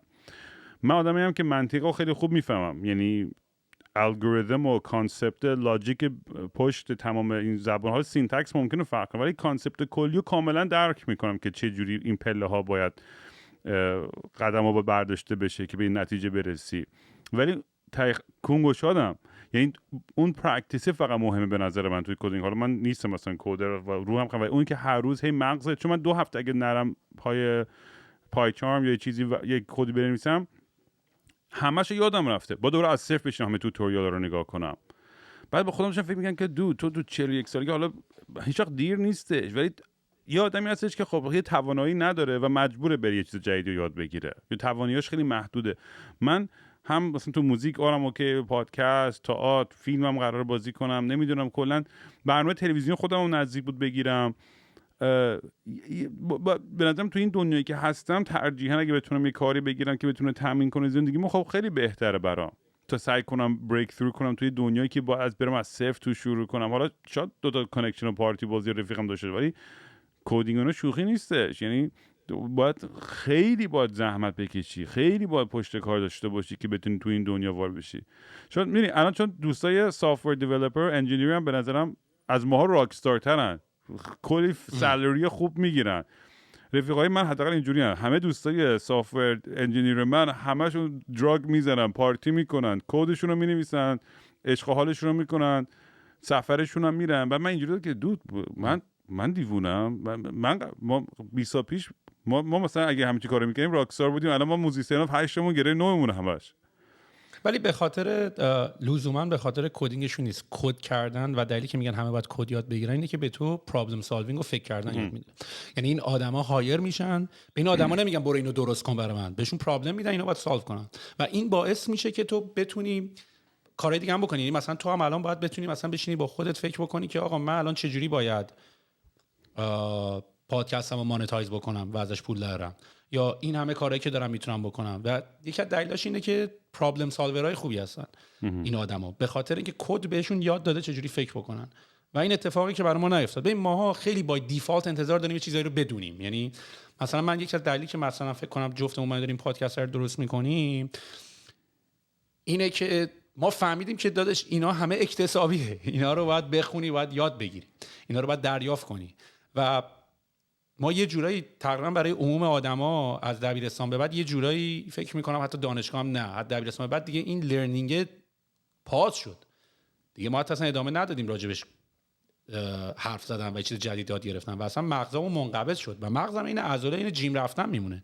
یعنی اگه یاد میگیری شروع کنی یاد گرفتن، هی اکسپند میشه. یعنی اصلا اسکن مغزا رو میتونی ببینی. و به نظر من مثلا کاری که آدما باید بکنن اینطوریه که یه مقداری باید با این طولا و مولا و اینا کم وری که حالا میتونیم راجعش صحبت بکنیم و یه مقداری ببین الان مثلا بچه جوونایی که انترپرنورن یا امبیشسن، میخوام میام با تو صحبت کنم یا پادکست رو دنبال میکنن، همیشه دنبال که آقا من چیکار کنم موفق شم یا پول دار شم یا خفن شم و اینا. تو اگه بخوای مسیری برای آدم بفرستی، مثلا برای 20 ساله همون اون پلنو میدی که به 40 ساله میدی یا نه؟ دو تا چیز مختلف خواهد بود. من اصلا فکر نکنم بتونم یا کوالیفای باشم مثلا به کسی بتونم پلان بدم. کلمه موفقیت هم خیلی برای من اصلا کلمه عجیب غریبیه. موفقیت آره اون که از نظر مالی نه، یعنی نمیخوام حتی چیزش فلسفیشم بکنم چون یه زمانی هست مثلا من الان دوست دارم، همین دوست سافر دارم که توی کمپانی ما قبلا با هم کار می‌کردیم، اوایلی بود که من اومدم تورنتو و اینا. حالا من جزء ارلی امپلوی‌ها بودم، اون جزء فاوندرها بودن. هی کشد اوت میدونی. و بعد رفت یه خونه خیلی کوچولو که اصلا شاید یعنی هزینه اصلا پولش هم نبرد فکر کنم با خودش. یعنی اینطوری بود که داشتم باهاش صحبت می‌کردم، میگفتم کجای داشتی یعنی چیکار داری می‌کنی؟ گفت واجبه من تایلندم، بعد دارم هم اینجا زندگی می‌کنم، هزینه‌ام اینه که اینجا توی یه موتل یه اتاق به من دادن در قبال اینکه سایتشون رو من براشون دیزاین کنم. میدونی؟ و نه یعنی این حالا این اسمش موفقیت هست یا نیست؟ نه یات داره، نه خونه داره کار میکنه، یه سایت میسازه، جای اتاق خوابش و غذاش در تو تایلند هستش هم کمه. فکر کنم زیر 30-40-50 $، میشه تو روز هزینه‌ش. آیا این موفقیت؟ به نظر من هست. اون آدم خیلی فوق العاده هپیه. میدونی؟ و به نظر من موفقیت زمانیه که اون حسی که تو حداقل بدونی تو مسیری. میدونی این برای من موفقیت. یعنی اینکه حالت خوب باشه موفقیته. حال شخصی خودت باید خوب باشه. میدونی؟ و به نظر من هیچ معنی دیگه نداره. و حال خوب بودن بلدی میخواد آجی. It's a skill that you need to learn. میدونی؟ باید یاد بگیری که حالت خوب باشه. و این مشکل ملت خواب پا میشن میگن ما زندگیمون بگاه، ما اینطوری، ما اونجوری. نه داداش همه بگان. بچه پول داره از تو بگاتره. میدونی این یه نکته که همه فکر میکنن که اونا وضعیت ملت خوب بوده، بچه مایدارا وضعشون بیشتر زیر فشارن، انتظارا ازشون بیشتر هم هست، پولا هم دارن میگن بیشتر دارن هرس میخورن، بعد کلی چیز زیاد نگرفتن به خاطر اینکه زیر تو پرقو بزرگ شدن. اصلا اینطوری فکر نکنن. و بعد یواش یواش تمام این اگزیستانسیالیسم و اینا داره میاد سراغشون. باید یاد بگیری. و میگم هست باید سم هریس گوش کنی، باید ناوال گوش کنی و اینا فکر کردم بهت یاد میده، میدونی. یعنی مثلا گراتیفیکیشن، واقعا صبح بعد از خواب پاشی، منم از صبح خواب پا میشم اینجوری هم که وای من الان باید این راوند رو باید رد کنیم، باید کمپانی برسونیم به جای دیگه، کشمون داره تمام میشه، اگه نشه به ریز نمیرسیم، نمیدونم وای من خونم الان اینطوریه، هنوز تکلیف مامانم معلوم نشده، من با مامانم باید بیارم اینجا، من پاسپورتم نیومده، اصلا همش اینطوریه. بعد یعنی ولی یاد گرفتم که آقا گراتیفیکیشن، صبح به جای که اینجوری خودتو استرس بدی، یه دقیقه پاشو با خود بگو من بیزینسمو دارم، تو کانادا دارم زندگی میکنم، تونستم برسم به یه جایی این بیزنسو، الان دارم با کینگرام میرم تو پادکست، با هم پادکست ثبت بکنیم، یه سری دارم این حرفا گوش میکنن. یعنی تو کاملا میتونی یه احساس بد رو تبدیل کنی به احساس فوق العاده خوب با فلیپ سویچ، میدونی. یعنی اینطوری تو میتونی بازی رو عوض کنی، اینطوری واقعا دارم میگم اینطوری، میدونی. یعنی مثلا من تو فوت پدرم هم حتی همه وای وای وای وای، من اینجوری که من بیشتر حالت درست ناراحتی، خودخواهی خودت، یه نفری که دوستش داشتی از دست دادی، ولی برای من بیشتر جشن و سرور بود که I was celebrating، داشتم 70 سال بودنش رو جشن میگرفتم، به جایی که از نبودنش ناراحت باشم، از 70 سال بودنش داشتم شگفت میگیرم، از اینکه منو آورد، از اینکه به من این چند سال داشت من دنیا رو تجربه کنم، چون من خیلی هپی ام با بودن، میدونی. یعنی من اصلا نمیتونم، یعنی یه مقداری حالتو خوب بکنی از اینکه تو این دنیا هستی و میتونی این دنیا رو تجربه کنی، یعنی تو فقط بفهمی چقدر شانس عجیب غریبی داریم که من تو داریم دنیا رو تجربه میکنیم، دیگه نمیشه اینو فکر کردن. این یه چیز دیگه هم بگم، یه سری تفکراتم میدونی ته نداره، میدونی. یعنی اگه شروع کنی به یه جایی رفتن میتونی یه 10-20 دقیقه راجعش فکر میکنی، ولی من سعی میکنم چون میدونم، یعنی بخوای بری ببینی نتیجه چیه و آیا پرپس من از این دنیا چیه و پرپس ما چیه و ما چرا تو این دنیا هستیم و هدف چیه، این چون ته نداره، این باید you gotta be smart. من ناوال یه حرف خیلی باحال میزنه، من خیلی باهاش حال میکنم. ناوال میگه if you think you are smart why you haven't figured out how to be happy، میدونی. و این جمله خیلی برای من جالبه، اینجوری اگه تو فکر میکنی دارین باهوشی هستی، پس چرا هنوز فیگورات نکردی که چجوری باید هپی باشی؟ و دیدی که خیلی هم میگن آدمای اسمارتن که بیشتر این مشکل‌ها رو دارن چون بیشتر میفهمن. این حرف کوسچر محضه، میدونی. واقعا اگه تو فکر میکنی اسمارتی، باید یاد بگیری که اتفاقا نباید بین تا ته این بازیو بری، باید بفهمی کجا باید کاتش بکنی، باید بفهمی باید این کتابا رو باید بخونی، اینجوری که اگه فکر میکنی اسمارتی، برو یاد بگیر چجوری باید هپی باشی. چرا حرفای خوبی زدی، قشنگ منم مثلا بردی تو فکر، چون چه میگم اون اهمیتی که من کورسامو میتونی $100 ساز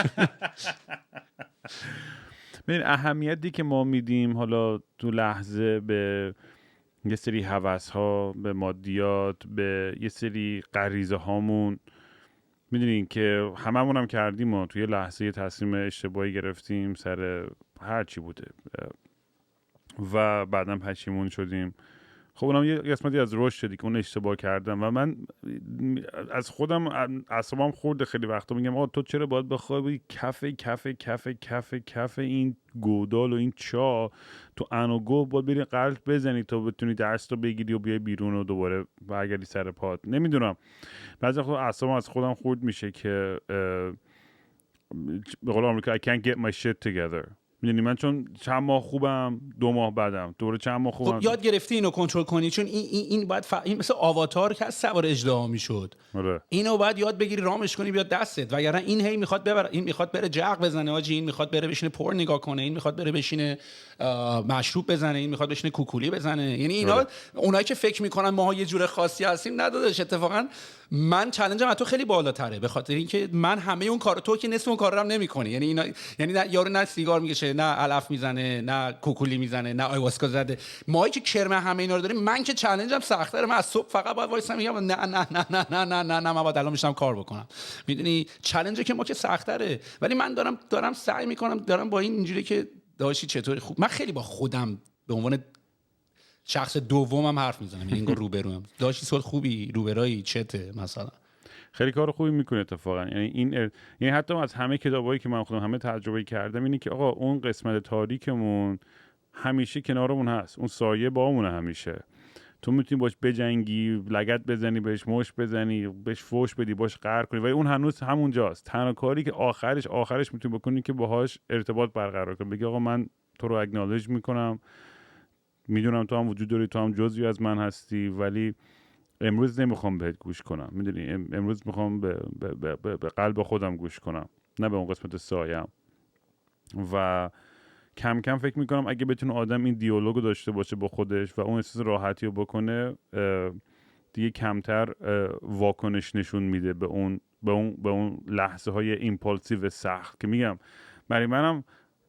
یعنی واقعا که سخت در این چیزا همینه که آقا تو مثلا بیان آقا جلوت، آقا میری مهمونی، آقا کوکولی میذاره، آقا بعد فرصت هستش که من الان مثلا خیلی یاد گرفتم توی این چند ساله که بخاطر تو روابطم خیلی خیلی مدارا کنم، خیلی کمتر کوکولی بزنم. نه سخت به سر سکس رو دارم میگم، سر سکس مثلا، چون اونم احساس کنم یه حالتی یه موقعی شاید یه ذره سکس ادکشن داشتم، اونم بخاطر یه نوع فرار بود دیگه. میدونی من چون انقدر توم درد هست و نمیدونم چجوری دیل کنم، یعنی همه کارهای بدی که میکنم یه نوع فراریه که نمیخوام اون حسه رو تو اون لحظه بکنم، چون اون یه دوپامین راشه سر سکس، دراگز، پارتی، فلان، هر چی که میگیری، اون فراره خیلی لامصب قویه و باید یه جوری یاد بگیرم که فرار نکنم. آقا حضور داشته باش، مواجه شو باش، میتونی ریلکس، میتونی بگی نه.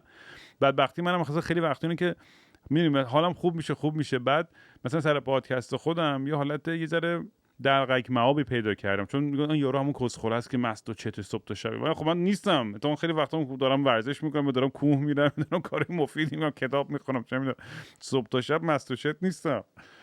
و هر کی منو میبینه شب تا صبح هر چی دراگ میبینه دم دست جوری میذاره توی سینی، میذاره جلوم، بعد اون یکی آدم میگه آقا بیا با هم بریم فلان جا، بعد اون یکی اینجوری میشه و انگار یه پرسونایی از من میگه خیلی خنده‌دار. انگار تو پادکست اولش فقط خودم خیلی لخ بودم، داشتم در مورد زندگیم حرف می‌زدم، بعد که انقدر معروف شد پادکست داشتم انگار دنبال خودم میدویدم که ادای خودم رو در بیارم، یه حالت متاتوری شده بود قضیه و الان دوباره اینجوریه که بابا نه آقا کون و لق همه، من همون کاری که خودم دوست دارم میکنم و همون حرفایی که میخوام میزنم و دیگه حالا هر چی شد. ببین واسه همین دارم بهت میگم که این تو کلندر زدنه بیشتر استراتژیه. یعنی مثلا من دقیقاً روزاییم که تایم باکس نکردم کلندرمو، مثلا بگم این یه ساعت دارم راجع به این کار میکنم، این یه ساعت راجع به این کار میکنم.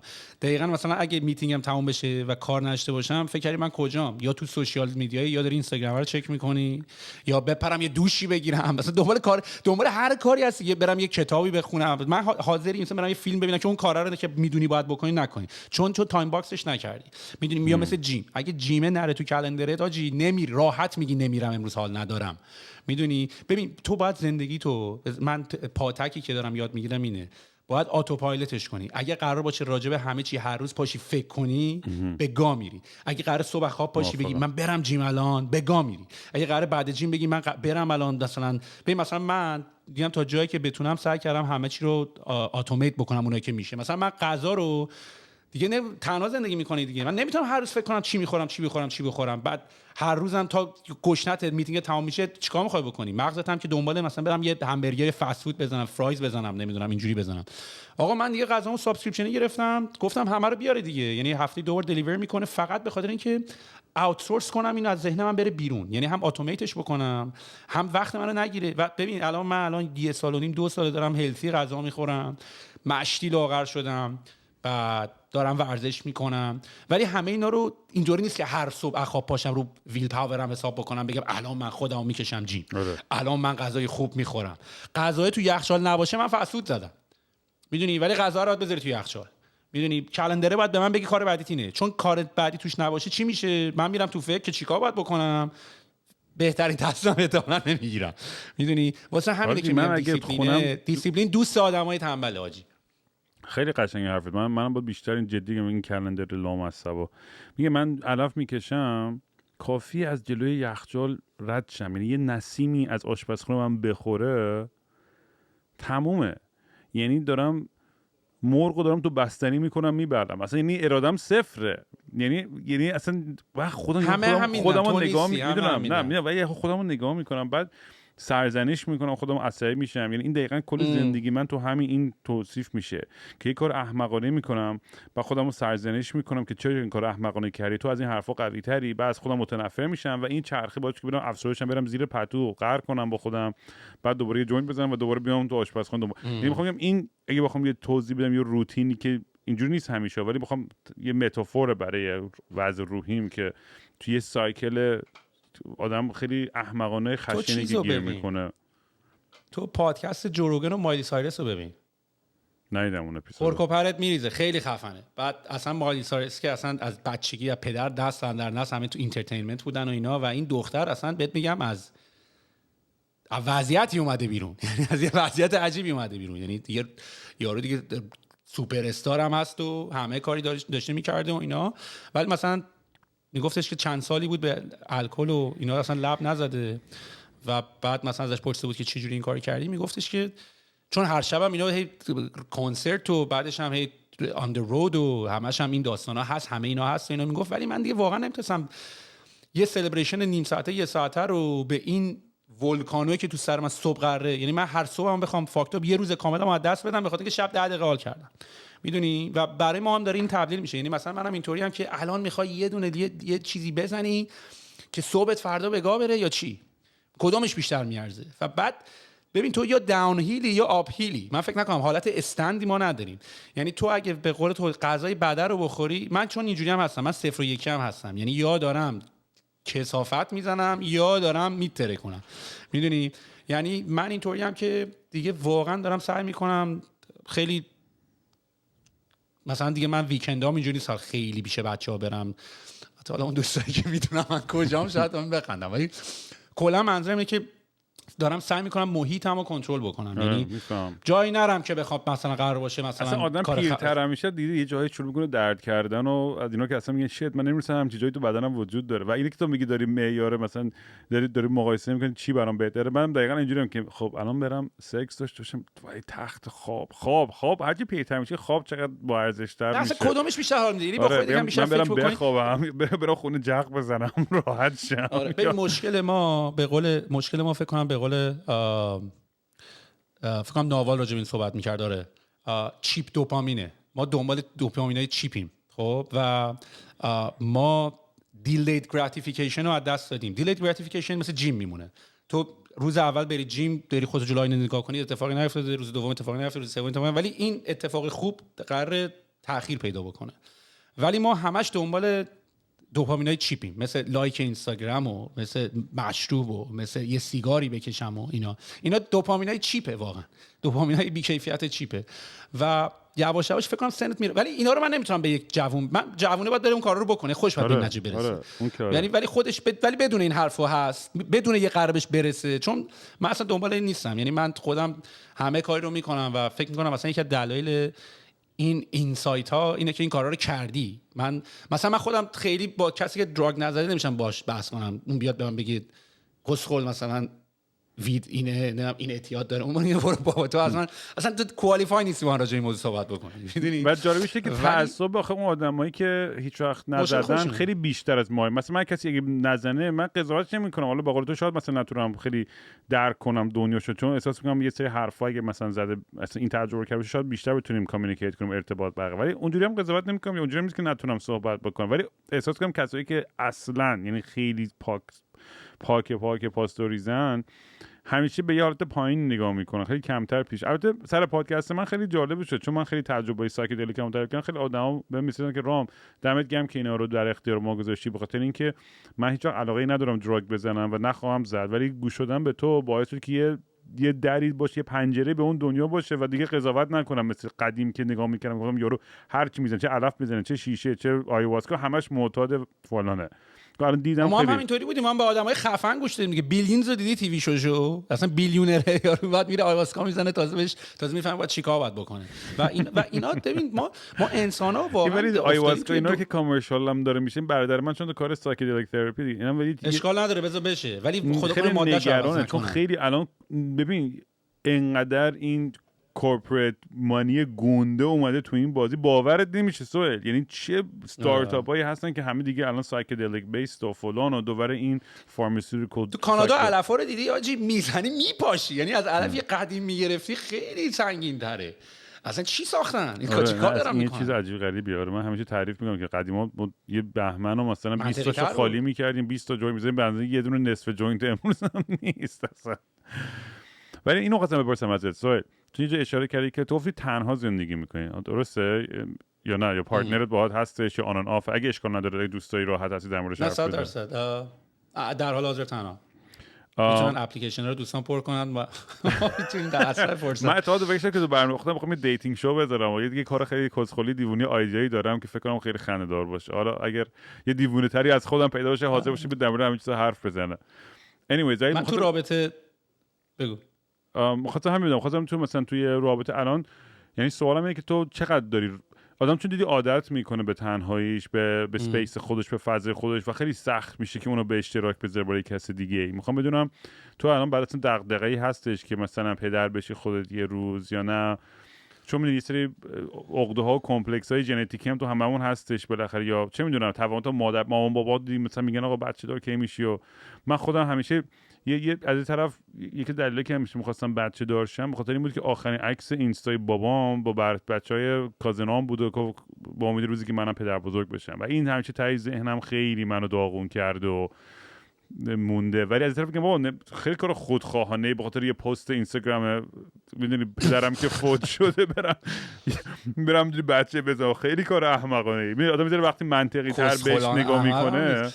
آره اف کورس. ولی میخوام بدونم که کلا خودتو از یعنی میخوام بدونم که چقدر ریل استیت مغزت میره سمت رابطه و سکس و یا اینکه دوست داری پارتنر داشته باشی، یه ثبات رابطه‌ای داشته باشی، عاطفی احساسی حتی، میدونی چی میگم؟ یا نه من الان باید بیزنسم بهتر کنم، الان باید مامان برسم، الان باید به این داستان. چون من خودم یعنی مثلا میگم مامانم الان پرایوریتی میگه آقا مطمئن شم که اون میتونه زندگی اوکی داشته باشه و فلان و اینا.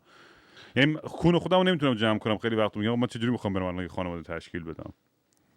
آره آفرین. این اصلا یه حالا راجعش میشه صحبت کرد، ولی اول از همه این بحث خیلی خیلی شخصیه. یعنی اصلا من دنبال این نیستم که نظری که من بگم یه سری بگم من این قبول دارم. اصلا یه قرار نیست قبول بکنی. اصلا یه چیزاش کاملا تو حسای منم که نمیتونی بفهمی. یعنی قرار نیست با لاجیک و منطق با من راجع به این موضوع کسی صحبت بکنه، میدونی؟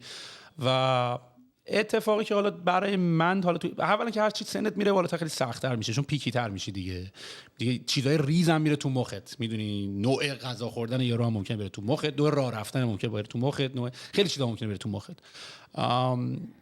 در وهله اول برای من به شخصه با تنهاییم خیلی حال میکنم، یا این اسپیس رو من زیاد میخوام. یعنی من کلا نمیتونم درک بکنم که 24 یکی پیشم باشه. اصلا هم راجع به آدم صحبت نمی‌کنم. من مثلا کمپینگ یا یه جایی هم برم مکسیمم 2-3 روز میتونم بمونم. یعنی بعد برگردم توی دخمه خودم، دوباره باید با خودم باشم و من با خودم خیلی حال میکنم. یعنی با خودم حال میکنم، یعنی با کارهایی که خودم میکنم، نه که با خودم حال میکنم. منظورم اینه که مثلا کلی اکتیویتی دارم که اکتیویتیام سولوه در حال حاضر، میدونی؟ یعنی دوست دارم مثلا غرق کارم بشم، دوست دارم مثلا موزیک بسازم، دوست دارم پادکست رو دوست کنم، دوست دارم کتاب خودم، دوست دارم فیلم‌های خودم ببینم. یعنی پارتنر که میاد حالا اون فیلم اونو میخواد. بعد آدمام یکم خیلی سخته آدم شبیه خودت الان پیدا کردن که حالا بگی مثلا هم ست داری فیلم نگاه می‌کنی. بعد یواش یواش جمله هم بود آدم‌ها باید متفاوت باشن، که مثلا این حرف خیلی کسچری، آدم‌ها خیلی هم باید شبیه باشن. و به نظر من چند تا اتفاقم افتاده. دیتینگ هم برام سخت شده چون آدم‌ها رو اذیت کردم زیاد.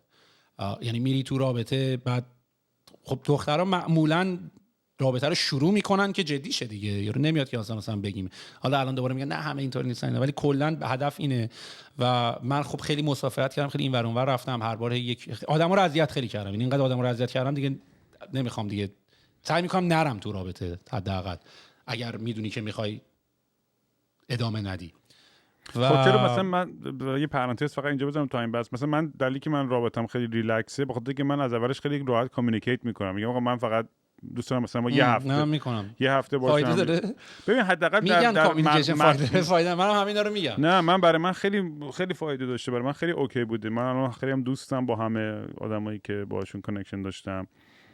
اتفاقا ممکنه سر چیزای دیگه که اصلا ربطی به رابطه نداره که مثلا خیلی احمقانه تر از این حرفا باشه، شاید مثلا بعضی وقتا یه کانفلیکت خیلی کوچیکی به وجود بیاد، ولی از خود رابطه و اینا با دوستیم همه بیشتر سر جاشه با همه. من جز احترام و عشق ندارم برای همه آدمایی که ببین من مایندست هم نسبت به قضیه اینطوری اصلا هم میگم، دوباره تاکید میکنم، فقط تفکرات مال خودمه، اصلا پروموشن هم نیست. این کاملا چیزیه که کاستومایزه اصلا. یعنی میگم مثلا نه دنبال کسی هم اگری کنه نه دیساگری بکنه، ولی در وهله اول خب حالا چون پیکی ترم شدی و اینا، من یکی رو اگه قرار باشه کسی تو زندگیم باشه، چه پسر، یعنی دوستای پسره که باشون میرم بیرون و اینا، چون همین الان من دوستای بچگی معمولیمو دیگه، من الان آدمایی که آن دیلی بیسیس میبینمشون آدمایی ان که باهاشون نقطه اشتراکای زیادی دارن. یعنی من الان دارم با تو پادکست ضبط میکنم به خاطر اینکه نقطه اشتراک من الان با تو بیشتر از نقطه اشتراک من با دوست 10 سالمه. یعنی تایممو دارم الان با تو میگذرونم ولی با اون نمیگذرونم. و یه مقداری الان من دنبال، اول از همه که من چون بیشتر آدما دنبال رابطه هم به خاطر اینکه میخوان از یه تنهایی یا از یه حس خلایی بیان بیرون و من این رابطه رو دوست ندارم. من دوست دارم 2 نفر آدم هر کدومشون در حال ترقی، در حال پیشرفت خودشون رو دارن میشناسن، خودشون هپی ان و صرفا دنبال کامل شدن نیستم، اتفاقا دنبال اکسپند شدنم. یعنی دنبال نیستم که 2 نفر برسم زندگیم کامل بشه اینا، من دنبال اینم که حتی یه دنیای جدیدی برون باز شه، میدونی، آدم‌های جدیدی ببینم، فرهنگ جدیدی ببینم، کارهای جدیدی ببینم و کلاً بتونم از این ترانزکشن رابطه که به هر حال یه رابطه هم یه ترانزکشن دیگه، حالا عاطفی هست، سکس توش هست، خیلی چیزای دیگه هست، ولی it's a transaction still. و از این ترانزکشن بتونم لذت ببرم و بتونم گرو بیشتر بکنم و طرف مقابلم بتونه با این رابطه من گرو کنه. یعنی اگه 2 نفریم 2 + 2 بشه 5، میدونی، نه اینکه صرفا فقط با همیم چون حالا حوصله‌مون سر رفته بود و ویکندامون رو می‌خوایم بریم بیرون و اینا.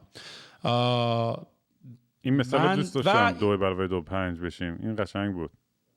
آره و من به نظرم مثلا من الان خیلی خیلی درگیر کارمم، یعنی میدونم اسلام میکنه، یعنی حالا بیام باز دیدم یعنی اینم حتی باز خوندم، یعنی یه کانسپت استارتاپ زدنم شاید اینطوریه که ببین جوردن پیترسون نگاه کردی، مثلا جوردن پیترسون اینجوریه که choose your sacrifices، میدونی، ساکریفایسات رو انتخاب کن. اگه میخوای نمیشه همه چی رو بخوای، میدونی، تو میتونی به هر چیزی که میخوای برسی ولی به همه چیزی که میخوای نمیتونی برسی، میدونی، واسه این باید ساکریفایسات رو انتخاب کنی. یعنی اگر مثلا میخوای استارتاپ بزنی شاید بگی آقا من این کارو نمیتونم بکنم، میدونی، من کمتر باید برم بیرون نسبت به آدم معمولی تری که داره این کارو رو میکنه، یا مثلا کسی که تنیس بازی میکنه بعد مثلا میخواد پروفشنالی تنیس رو فالو بکنه بقیه ورزشا رو نمیتونه فالو کنه، میدونی. ولی مثلا من اینجوریام که من همه ورزشا رو دوست دارم، یعنی من دوست دارم بسکت بازی کنم، دوست دارم پینگ پونگ بازی کنم، دوست دارم تنیس بازی کنم، دوست دارم فوتبال بازی کنم، همه رو دوست دارم. پس مثلا ساکریفایس هم مثلا نبرم با اینکه بسکتبالو دیوانه‌شم، ولی اینجوریام که خب پس من نمیرم تو این قضیه قفل بشم، میدونی.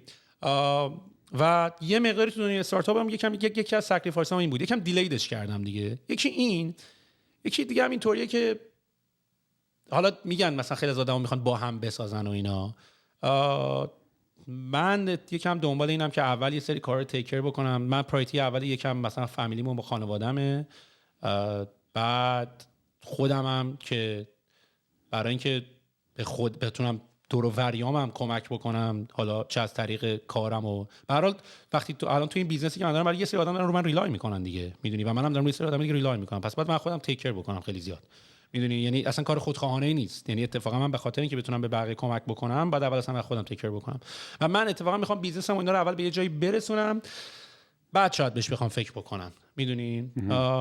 این یکی. دو، کی گفته تنها راه رسیدن به خدا و زندگی کردن اینه که ازدواج بکنی؟ این هم تو ذهنم هست. یعنی بیل ماهر رو نمیشناسی یا نه؟ کمدین اونم اون راجع به بحث مریج خیلی صحبت میکنه و خیلی هم باش حال میکنم با موضوعش. اون که اصلا اینجوری که من نمیتونم بفهمم چرا باید هر روز برگردی خونه یه نفر رو ببینی اینا، و اونم خیلی اینجوری بود که من با دنیای خودم و دنجی خودم و اینا حال میکنم و حالا تو رابطه هم میرم این کارو میکنم ولی نمیتونم فکر کنم که تا ابد قراره با یکی بمونم. و یا چیزم همینه، این نوا بود، کی بود، تراویس بود، کی بود، یکی بود، اونم راجع به این موضوع خیلی صحبت می‌کنیم. پسر سری بود، کی بود، کمدین بود، ترور نوا. ترور نوا، آفرین. اونم راجع به این قضیه صحبت میکنه، اونم یه پوینت آف ویو خیلی سینگل توری داره نسبت به این قضیه که منم خیلی تو رابطه نیستم. چیزم همینطور، لئوناردو دیکاپریو هم اونم خیلی علاقه نیست بره توی جوانای امروز هم فکر میکنم خیلی کمتر اصلا، یعنی دنبالیم اصلا حتی فکرش که آقا ازدواج کنم یا بچه دار بشم یا فلان. یعنی قدیما مثلا یارو 20 سالگیش میگن تپ تپ میدونی بچه دار شدن و فلان و اینا راحت‌تر هم بود. انقدر مثل الان مثل من تو پیکی نمی‌شدم اون موقع، نفهمیده چیکار کرد، الان توش بود اصلا نمیدونه دیگه چه خبره. آخر عمرش هم توجیه میکنن نه ما عقلمون تو آسمونا بسته بودن و نمیدونم فلان و چی، ولی که این که خب ولی رام یه چیزای دیگه هم دارم یاد میگیرم یعنی مثلا چیزای دیگه هم که دارم میخونم هم اینطوریه که میخوای تو 70 80 سالگی تنها نباشی، میدونی، یا دورت شلوغ باشه، یا لذت فامیلی، یا الان بچه‌ای که دارم مثلا دوستای خودم که الان بچه‌شون به دنیا اومدن، بزرگ شدن بچه‌شون رو دارن میبینن، انگار دارن پروگرس، انگار خودشون دارن میبینن. یه سری لذت‌ها هم هست، ولی دوباره میگم دیگه choose your sacrifices دیگه. آره من خب از زاویه اینوری که من یه آدمی که خب کلی اوپن ریلیشنشیپ داشتم و همش در حال سفر و تو چمدون زندگی کردم بودم، میدونی یه جا نمیدونم شاید این حل نکنه این مسئله رو توی اون قسمت خالیه توی قلبم، ولی بعضی وقتا فکر کنم خونه خودم رو داشتم و زندگی خودم رو داشتم و پارتنر خودم و همه سر جا، شاید دوباره بحث برمیگره به همون خوشبختی، شاید خوشحال‌تر بودم، ولی اینا همش اسپیکولیشنه، باز حدسه، میدونی من یهو گیر میکنم توی یه جایی با یکی ازدواج کنم، یه مورگیج میگیریم فلان و اینا، یهو میگم با چه گویی خوردم الان اصلا خوشحال نیستم. برای من خیلی اصلا این کانسپت حالا ازدواج یا چه روی کاغذ چه روی از فلسفی شد، اصلا من میگم من چون من با پارتنرهای خودم مثلا مشکل دارم که مثلا اونا معلومه این دو طرفه است، این قضیه اوپن بودن، یه طرفه که نیستش معلومه میری و من خیلی اوکی ام که توی آدم به یه جایی برسه، به یه کامیونیکیشن و به یه جای کامفورتبل و راضی که همه توی اون پارتی خوشحال باشن و بتونن اکسپرس کنن. چون بعضی وقتا تو فقط اینی که بدونی که تو میتونی اکسپلور کنی خودتو همیشه از لحاظ سکشوالتی، از لحاظ ایدئولوژی، از هر چیزی و محدود نیستی فقط به یه چیز، خب همون اون فکرش خیلی آدمو سبک میکنه. تو فکر کنی همش دست، چون آدمایی که بیشتر آدمایی که میرن چیت میکنن یا از این کارا مثلا چون از شدت فشار و بسته بودن اون محیطی که برای خودشون ایجاد کردن از یه جایی میزنه بیرون که اون احساس نیاز رو پیدا میکنن که باید برن یه میدونی، در حالی که اون آدم بتونه کامیونیکیت کنه خیلی زیباتره به نظر من. حالا نمیدونم چقدر شدنی هستش اینا، میری آن پیپر خیلی اینتלקچولی خیلی راحت‌تر گفتن، میگم از رو تجربه خودم میتونم بگم. منم خیلی سعی کردم وقتی میخوام مثلا یه رابطه‌ای می‌خواستم ازش بیام بیرون دمیج کنترل کنم، یه جوری دمیج رو بردم بالا یعنی اینجوری که آقا حرف میزنیم منطقی به حرفای هم دیگه گوش می‌کنیم، خیلی کار سختیه، خیلی کار سختیه. واسه همین الان پرایتیم نیست اینجوری بذار بگم. نه ولی الان چون یه بارم اینطوری بودم، یعنی یه بار مثلا با پارتنرم داشتم زندگی می‌کردم و اینا، بعد یواش یواش پروژه‌های جدید برات به وجود میاد. خب من الان جامو عوض کنم برم مثلا تو یه جای مثلا فامیلی هومتر، بعد حالا مثلا کجا جا رو باید انتخاب کنی، بعد اصلا میخوای بمونی کانادا، یعنی یادم به خاطر یه تصمیم من همینجوری یواش یواش دارم میرم توی مسیری که الان وقتش نیست برام. بعد من یه ذره تکنوفوبیک هم هستم، یعنی این بحثی که مثلا توی تیندر و بامبل اصلا دنیای دیتینگ و اینا، خب برای تو دقیقاً این چیزی که مثل اون بلک میرور اپیزود بود که همه چیز همدیگه رو مچ پیدا می‌کردن و همدیگه، یعنی اون دیگه اون فان اکسپلوریشن قضیه رو میکشید بیرون کاملا. یکی بحث AI هم که امروز دیگه خود دیگه تو دنیای امروز چقدر داره عجیب غریب میشه، اصلا کلا این کانسپت ماشین لرنینگ و AI و به خصوص مثلا تو همین جنبه هنر، اصلا من میگم دیگه گرافیک آرتیست ابسولیت داره میشه، AI انقدر دیگه خفنه. مثلا دیگه گرافیک آرتیست چجوری بخواد پول در بیاره وقتی که حالا هستش، من آدم بیشوری ام، به حرفای من کسی گوش نکنه، ولی برای من یعنی سوالی که حتما یه چالنجای جدید هرچی تکنولوژی خب پیشرفته تر میشه یه سری کارا. تو بیشور نیستی، این حس کنجکاوی خیلی حس درستی هم هست. آره و میدونی خب از این طرفی هم میترسم از این دنیا، به همین من شاید یه پارت من هستش که همش میخواد فرار کنه بره تو مزرعه زندگی کنه، یا میتونی امبریسش کنی. یا میتونی امبریس کنی، حتی تو ترکیب کنم مزرعه ما یه تکنو فارم کنم. واقعا دوست دارم مثلا همیشه دوربین باشه و استریم بشه 24/7 فلان و همون داد بزنم مثلا فلان قسمت فارم آب رو روشن کن یا اون چراغا رو خاموش کن، هر چی چه میدونم، یا خود اتوماتد باشه خیلی از چیزا. چون تو فارمم کار کردم خیلی سخته واقعا، یه چیز اتوماتد بشه خیلی راحت تر. تو خود البته تو اون حمالی رو میکنی به خاطر اینکه اون لذتی که خودت بیل میزنی و عرقت میریزی رو زمین خودت یه بحث حالا فلسفی دیگه یه برای خودش، ولی میگم ته خطش دنیا به سمتی که داره میره و اینجوری که برای ماها داریم آیسولیتد تر میشیم و تنها تر میشیم، بیشتر هم عادت میکنیم و وابسته میشیم به تنهایی، به تخت خودمون، به بالشت خودمون، به پتوی خودمون. میدونی اون چیزایی که احساس سکیوریتی بهمون میده هرچی بزرگتر میشه احساس کنم سخت‌تر میشه با یکی دیگه به اشتراک گذاشتن دیگه. و من نمیدونم خیلی لاکی هم باید باشی دیگه. خیلی باید لاکی باشی. بچه‌ها خب خیلی باید خودتو اکسپوز بکنی دیگه. یعنی باید همش چپ و راست هم اینور باشی، آدم بخواد میت بکنی و اینا. ولی کلا برای من فهمیدم راجع به خودم که طرز تفکر و مغز یارو خیلی برای من مهمه. یعنی مثلا چیزی که تو دوستای خودم میبینم که مثلا یارو نیا کن عجب خوشه‌ایکل و عجب قیافه مشی داره میرن تو رابطه و اینا و اینجوری. مثلا من اینطوری نیستم. یعنی من 10 دقیقه شاید بورد میشم بعدش. میدونی اگر نتونم اینتלקچوالی با یه طرف مقابل کانکت کنم. یکم باید لاکی هم باشی تا آدم طرفت مقابل تو ببینی. آره شاید باید دارم میگم تو پسرش هم همینطوره. پسرش هم همینجوری، چه برسه بالا به پارتنر. پاشو برو آمریکا جنوبی، برو تو آمازون آیواسکا بزن، شاید بغل دستیت اونجا یه کسی بود که اونم به همون دلیل پاشو. آره یکم سختی قضیه اینه. مثلا یهو میری خیلی خوب احتمالش کمه بری توی رابطه‌ای که مثلا طرف مقابلت مثلا این تجربه رو احتمالاً داشته باشه و چون نداره تو اصلا یهو بحثات رفته اینه که این خوبه این بده اینجوری که وای من اصلا بیام چجوری توجیه کنم تو داره. آره خیلی طول میکشه. ولی خب بهترین بچه‌ها رو می‌بینی کجا می‌تونی اتفاقا بچه پارتی کنه خیلی کیسای خوبی ان. یعنی با اونایی که بچگی پارتی می‌کردی و الان پارتیاتون تبدیل شده پارتی‌های گنده و یعنی مثلا باشون بریم اونا اتفاقا فکر می‌کنم نمیدونم for some reason بچه‌ای که خیلی با دراگ اکسپریمنت کردن خب نورونای خیلی بیشتری تو مغزشون تشکیل شده و حسای خیلی بیشتری رو هم تجربه کردن و یه مقداری هم روحشون روحای صیقل داده شری شده است. یعنی من فکر می‌کنم مثلا من یکی تو برنینگ من میت بکنم خیلی راحت‌تر کانکت می‌کنیم با هم دیگه تا مثلا یکی توی یه مهمونی مثلا کلاب ایرانی مثلا من بخوام ببینم.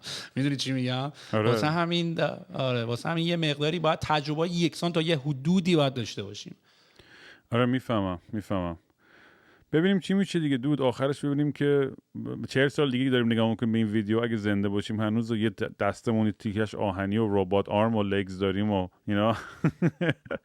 خیلی من نمیدونم چون من خودم بغیر از 4-5 اپیزود اول خودم و هیچ کدومو گوش ندادم به اون صورت حالا پادکستمو و خیلی کنجکاوم که مثلا اگه یه روز مثلا بچه دار بشم یا 20 سال دیگه دور خودم گوش کنم بگم آقا چقدر من کس و شعر میگفتم، چقدر حرفای چرت و پرت میگفتم و همه چیز غلط غلوط و اینا. ولی واقعا حقیقتش اعتقادم اینه که باید حرفمون رو بزنیم، در و دل بکنیم، با دنیا در میون بذاریم. اگه مخاطبی هم هست که ظاهرا هستش که داره گوش میکنه به چرندیات ما، من فکر میکنم بیشتر از این که حالا بگیم مخاطبا دارن با حرفای ما گوش میکنن، من فکر کنم یه جورایی دارن همزاد پنداری میکنن. یعنی حرفایی که حالا یا شاید آرتیکولیت کردنش و گفتنش سخت باشه یا اصلا شاید کاراکتر گفتنش رو ندارن ولی دارن زبان ما میشنون و این حس اینکه من تنها نیستم اینطوری فکر میکنم داره به خیلی‌ها کمک میکنه. 100%. چون برای من همین اتفاق افتاد. یعنی مثلا من با گوش کردن پادکستایی که حالا خودم گوش میکردم اینجوریه که من تنها نیستم و انقدام کسخل نیستم. آره خیلی حس خوبی دیگه آدم وقتی که از اون حباب خودش میاد بیرون و چون بیشترین دردی که همه آدما میکنن اینه که فکر میکنن دردشون منحصر به فرد به خودشونه، در حالی که به قول تو هم اول پادکست میگفتی بابا هممون همین در هممون پدرمون دست میدیم، مادرمون دست میدیم، همه زندگی همه چیز این طبیعیه، این اصلا جزئی از زندگیه. همه یه سری دردا، همه بریک اپ دارن، قلبشون میشکنه، همه پولاشون بالا پایین میشه، فلان میشه، سختی اونجوری دارن. ولی تو هم این کارو کردی. تو یه بار تو پادکستت با من بودی، داشتم با پادکست خودشون فکر کنم با خود من داشتی صحبت می‌کردی. مثلا اینطوری بودی که بعد از این اتفاقی که برای پدرت افتاد الان آمادگیشو داری. یعنی از مثلا منم الان اینجوریام که دیگه پریپردی دیگه، یعنی دیگه یاد گرفتی که آقا یه سری اتفاق قراره بیفته، حالا میخوای وایسی همون موقع که افتاد تازه یهو هیتت کنه یا از الان یه نمچه آمادگیشو داری، میدونی؟ و مثلا من خودم دارم سعی میکنم تمرین کنم برای اتفاق، یعنی دارم سعی میکنم که ببین اتفاقی که برای ماها داره میفته همش و من خیلی ازش بدم میاد اینه که ما خیلی نسبت به زندگی ریاکتیویم، یعنی تا اتفاقی میفته سری ریاکشن نشون میدادیم، در صورتی که اصلا من دوست دارم ریسپاند کنم به اون اتفاقی که داره میفته، نه که ریاکت بکنم. یه اتفاقی میفته یه مقداری تو چی میخواد توش دراری اینقدر، یعنی میگم دیگه اینم استیو جابز یه حرف خیلی باحالی زد، واقعا این تو مغز من موند، میگفتش که این دنیای اطرافت که داری نگاه میکنی توسط آدمایی درست شده که یعنی تمام این دنیا که میبینی، این چراغ، این آب، این لپتاپ، این میکروفون، این سافتور پادکستی که داری باش ضبط میکنی توسط آدمایی ساخته شده که از تو لزوما باهوشتر نیستن. و تو دنیا تو وقتی انگشت میکنی یه جا، هر کنشی واکنشی دارد. تو انگشت میکنی یه جا، از یه چیزی دیگه میزنه بیرون. ما پادکست رو ساختیم، یه چیزی از یه جا دیگه زد بیرون، یه سری ریسپانس گرفتیم. هر کاری کردیم داره یه اتفاقی داره میفته دیگه. این همون کانسیستنسی که داری میگی از همونجا میاد. یعنی تو میدونی هر کاری بکنی اتفاقی داره میفته و این به من یکم قوت قلب و اعتماد به نفس داد که هر کاری بکنی میزنه بیرون. بعد هر کاری هم میکنی، میگم یه داستان فیلیر هم با فیدبک سیستم، یعنی باید بکنی نشه دیگه. یعنی بعید نیستم من و تو مثلا چیز دراد،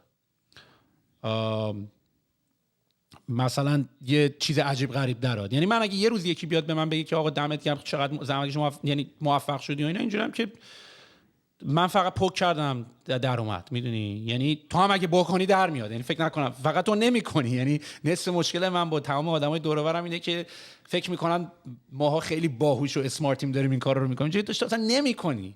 تو هم برو سافر موزیک تو باز کن، 2 سال توش وقت بذار یه آهنگ مشتی میدی بیرون برام. من یه توییت خنده‌دار دیدم یکی نوشته بود اگه رام گاو بتونه همچین پادکستی درست کنه انقدر کس شعر بگه من چرا نتونم؟ منم اینجوریم که دقیقاً چرا نتونی واقعا؟ ببین تو پادکست تو من شروع کردی، من تات پروسسش رو داشتم تو ذهنم برای مدت خیلی زیادی. خب ولی تو شروع کردی، منم اینجوریم که فاک منم اومدم پشت بندت. یعنی تو هم موتیویشن من بودی برای که من شروع بکنم. دمت گرم. با آره بعدش اگه اصلا الان ولی میگم دنیا یه جور شده که تو هر کسی میتونه میکروفون رو روشن کنه، میدونی. همون دوست من که همش قور میزد بریم فلان کاری چیز که خودت آقا برو میکروفون رو روشن کن شروع کن. مثل این یارو کی بود تو تلویزیون خنده دار همجوری داد میزد به هم، اسمش هم یادم میره. ولی خیلی حال داد سوال باهات حرف زدن. برای من همیشه خیلی لذت بخشه چون انگار دقیقاً it's just like two friends catching up. اصلا نمیدونم زمان چجوری میگذره که باهات شروع میکنم حرف زدن و درد دل کردن. چون امروز مثلا ما هیچ برنامه‌ای نداشتیم که مثلا می‌خوایم در مورد چی حرف بزنیم، می‌خوایم چیکار کنیم، فقط اینجوری بودیم که آقا let's catch up. و کلی هم خوشحالم که بالاخره می‌بینمت از نزدیک بعد از این مدتی.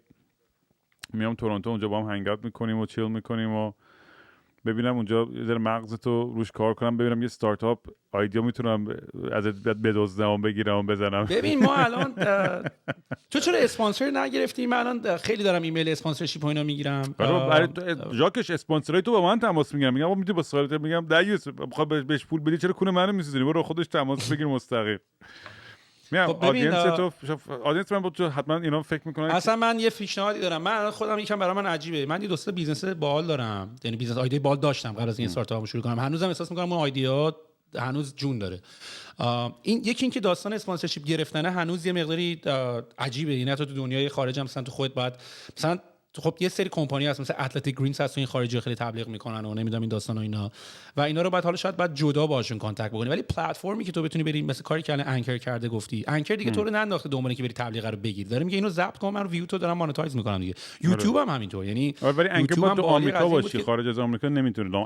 من اگه آمریکا بودم از انکر کلی پول در میوردم. البته باید برم حالا بازشون چون یه چند مشکلم داره پادکست اسپانسر شدن تو فکر نکنم برای خیلی بیزنس‌های تو یعنی آدینس ما ایران اصلا کلا که مشکل آدینس ایرانی هم اینه که نمیشه خیلی مانتایزش کرد اصلا کلا. آخه مثلا برای آدینس من واقعا خیلیش خارج از ایران هم هستن واقعیتش. یعنی الان حتی خیلی از این بچه‌ام که واقعا این نسل دومیا اینا دیگه اصلا چون از طرف دنبال یه هویت ایرانی خودشون هستن، میخوان یه کانکشن پیدا کنن با ایران، ولی دیگه دنبال نمیدونم ابی و گوگوش و این چیزا نمیرن.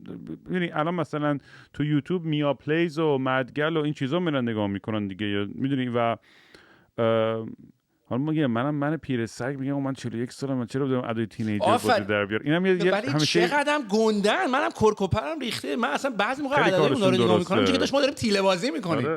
ولی باحاله، ولی من حال میکنم مثلا موفقیت اینا رو میبینم. یعنی معلومه که منم دوست دارم که مثلا همچین تو دوستای خوبه تو موقعی میشناسی که وقتی یه کاری من تمام دوستامو بهت میگم کجا میشناسم. من هر بار یه کاری کردم، من فقط اون دوستایم که پاشن برام دست دادن من فهمیدم they're my true friends. Everyone else probably دارن حسودی میکنن. آره حسودی هم یعنی ببین آدما با من اصلا خیلی یعنی تو برای دوستایم اونا دارم می‌سوزه. ولی دوستایم دارم که اصلا پادکستمو گوش نمیدن یا دوستایی دارم که اصلا موزیکمو گوش نمیدن. منم یه ذره اونم یاد گرفتم منیج کنم که ولی به قول تو میگم دوستای واقعی میشناسم اونایی هم که واقعا برای خوشبختی من اونا رو میخوام تو خوشحالم. زندگی. آره. من الان میخوام من اصلا برای من مهم نیست درستش چیه. من الان برای اینکه انرژی بگیرم بتونم برم جلو اونامو میخوام. اونا رو میخوام. اونایی که پا میشن دست میزنن برای من. حالا دوست نداری من رفتی نداری منم ولی من دنبال اونم. من دنبال تو الان خودت چی دنبال... مثلا تو فلسفه چیه؟ تو چرا داری اسپانسر نداری؟ چیکار داری میکنی از اون لحاظ؟ ببین من خیلی پادکستم یکی کار دل، دو ابسشن با استارتاپ و دنیای تک کلا. ولی دنیای تک نه خود تک. I'm not a nerd. ولی اون entrepreneurial spiritش دیگه، اون روحیه entrepreneurial و آدما و خلاقیتایی که پشتش هستش و اینا ذهنمو باز کرد کلا. یعنی این طولا و این وسایل دیدم چقدر کار میتونی، یعنی کیپبیلیتیت برای انجام کارا اومد، یعنی کانفیدنسم رفت بالا که آجی پس هر کاری بخوام میتونی بکنی دیگه. من الان میتونم مثال میزنم، من الان بخوام مثلا شاید میتونم ستلایت بسازم مثلا، یعنی میتونی بری بخونی یاد بگیری مهندسیش کنی. واسه ایلان ماسک هم خودش رفته یاد گرفته. الان از اون خودت نتونی میدونی که دو تا آدم پولدار میشناسی که بتونه بیاد اینوست کنه، اگه یه پلن خوب بهش بدی دستش کنی به دو تا مهندس دیگه با خودت اوورسی کنی. منظورم که یعنی همه این درایی که باز میشه برای آدم از طریق این کانکشن ها خب خیلی تاثیرگذاره. یعنی من اینو که میخوام تاکید کنم، آخه این یه جایی تو بحثمون داشتیم در مورد این صحبت می‌کردیم، یه توهمی هستش که امریکن دریم آدم میاد اینجا کونلاخ به همه چی میرسه. من واقعا بیشتر دوستای پولدار خودم یا از خانواده پولدار میمودن یا مدرسه‌های خوب رفتن و کانکشن‌های خوبی زدن و اینا. میدونی یعنی این ارتباط واقعا خیلی مهمه دیگه. ولی میگم دیگه خودت میدونی دیگه این یه جا بعد که خیلی هات شموزینگ میشه دیگه، آدمایی که زیادی نسخ اینن که اون یارو مثلا وی ورک رو دیدی فیلمشو داکیومنتری سریالش بود وی ورک وی کراشت داره و اون یارو میدونی من نمیدونم I have mixed feelings about him راستش. از طرف دمش گرم که اون امبیشن و انگیزه رو داشت که بره این کمپانی بسازه، ولی از طرف هم یه جوری برام ترن آف بود این که به هر قیمتی میخواست به این موفقیت. سوپر پامپ تو پس باید ببینی. سوپر پامپ که مال اوبره. اون به هر قیمتی بود یه جورایی دیگه. اونا دیگه داشتن کار ایلیگال میکردن. یا دراپ اوت رو نمیدونم دیدی؟ الیزابت هومز که ترانوس داشت این با یه قطره خون میخواستن انواع تستا رو انجام بدن. این اصلا دراپ اوت رو ببین حتما. اصلا یه داستان چیز عجیب غریبی شد تو سیلیکون ولی. یکی دراپ اوت یه دونه دراپ اوت که مال ترانوسه که یه کمپانی مال اوبر چی بود اسمش؟ سوپر پامپ. اوکی میرم اینا رو میبینم که این لویت بازی میکنه. بازیگرش هم باحاله. بعد وی کراشت هم که همون مال ادم نیومنه. ولی اونا هر کدوم داستان خودشون دارن دیگه. ولی خب سیلیکون ولی اینجوری میکنه، یعنی پوشت میکنه سیلیکون ولی که بری به این سمت. آره دوستایم که میرفتن الان دوستایم که انداب کردن تو سیلیکون ولی اینو اصلا بدونی دیگه یه ذره یه گاد کامپلکس توری بخوام بگم یه جوری پیدا میکنن خیلی هاشون. میبینی وارد اون بازی و اون دنیا میشن، حالا به حق یا ناحق، یعنی نمیدونم برای من همیشه یه ذره ترن آفه اون حسی که خیلی از انگیزه شخصیشون واقعا قدرت یا پوله. یعنی کمتر آدمی بوده که واقعا، چون بعدش یه سیویر گاد کامپلکس توری پیدا میکنن که آقا من ناجی مردمم و یعنی مردم به من مدیونن و فلان. یعنی خیلی من دیدم این چی making it world a better place. این تقریبا موتو سیلیکون ولی. آره دیگه. ولی مثلا خب خیلی کسچره خیلی وقت، نمیگم همیشه ولی نمیدونم. نه ببین ولی مثلا همون دینه میمونه میدونی. یعنی یه جورایی تو برای اینکه مثلا من یادم اون موقع خیلی قدیم و اینا که بودیم مثلا که خیلی این گولد کوست داغ بود، من با گولد کوست خیلی حال کردم. یعنی با گولد کوست حال نکردم و با نوع همه میگفتن شستشو مغزیت میدن. آره. خب چون تو ترینینگ میکردن. آره آدما رو دعوت میکردن، موتیویشنال تاک میدادن و همه هم من تو این یه تیکه به آدما فرق خودم رو احساس کردم.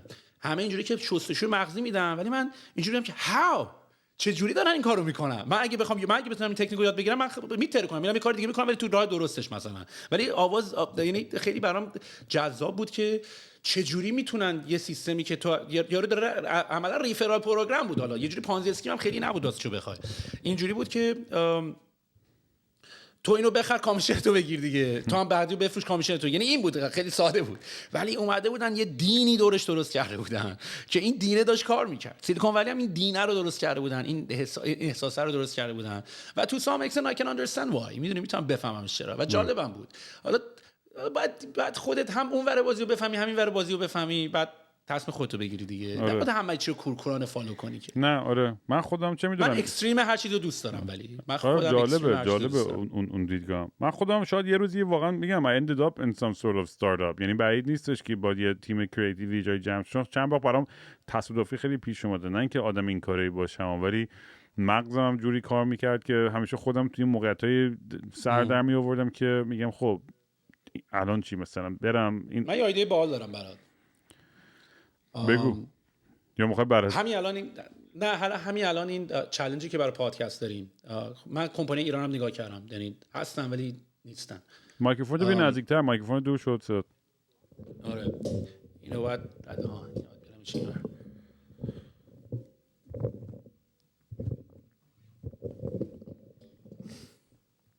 بگو حالا مهم نیستش. آره دست میگیرم.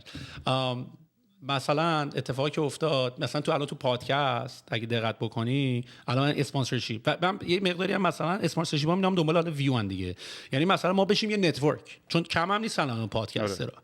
میدونی به جای که من تو تک تک تک تک دونه دونه بریم بگیریم و اینا، بتونیم یه نتورکی درست کنیم که باحال ایده. آره حالا ایده رو خیلی دیپ‌تر هم دارمش، یعنی این ایده رو چجوری میتونیم مثال بزنم برات. ببین پادکست ادورتایزینگ میانگینش من مقدار پولی که میتونستم در بیارم، خب برای اینکه فقط بدونی خودت، من رقم‌ها رو دیدی دیگه، پادکست ادورتایزینگ ریتس 2022 خب برای یه سی پی ام این کلیه، این کلی تو غرب مثلا بگیم نورت امریکا و یوروپ و اینا با دلار ما کامیته ایرانی هستن و دنیای خودمون رو نگاه کنی، یعنی اصلا فکر کنم دنیای دیگه جدا داریم. دارم میگم اگه توی همچین دنیایی بودیم ریت هاش این بود که یه 60 سکند اد سی پی امش $25، یعنی هر 1000 شنونده $25. خب یعنی 50,000 تایی که مثلا من شنونده داره چقدر آخه ریترن آن اینوستمنتش برای توی کامیته ایرانیا، یعنی مثلا الان یارو تبلیغ صابون با تو بکنه چه سودی براش داره؟ اورنس.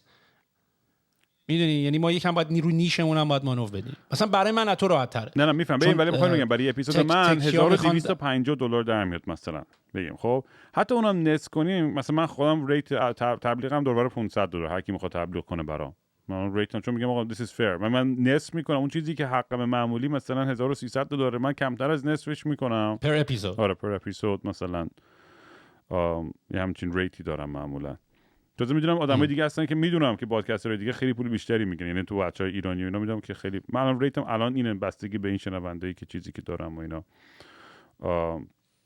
ولی حالا من اگر این حالا من مسیجی که دارم میگیرم I would try to negotiate on your behalf too، ببینم مثلا اینترستد هستن که مثلا برای تو هم این کارو بکنن، ولی باید یه کاری بکنیم سیستمش اتومیتد بشه که خیلی هم حالا مثلا من داشتم فکر می‌کردم حتی مال ما چجوری میتونه باشه، یعنی مثلا مال من مدلاش اینطوری میتونه باشه که مثلا خب مثلا من الان شده شرکت‌ها مثلا پی آراشون به من مسیج میزنن که به عنوان گست مدیر عاملاشون یا آدماشون بیان و اینا، ولی منم آفر شده به مثلا به یکی میگفت $10,000 میدم به مهمون پادکست. I don't think I'm going to choose my guest like that. من گست هم حالا نکنم خیلی خنده‌دار، چون بعد وقتی مهمونای خب خیلی نیمچه معمولی مثلا خیلی اکسایتینگ داشتم که خیلی اکسایتینگ نبودن و یا هر چی، من مهمونام که نمیشناسم خیلیشون، و مردم تئوری توته رام از این چقدر پول گرفتی یا فلان میگم من خودم همیشه چیزا میگم که تعارف که ندارم، ولی تا حالا نشده. آفر داشتم که گفت $10,000 میدم میخوام مهمون پادکست باشم فلان چیزو پروموت کنم، گفتم نه.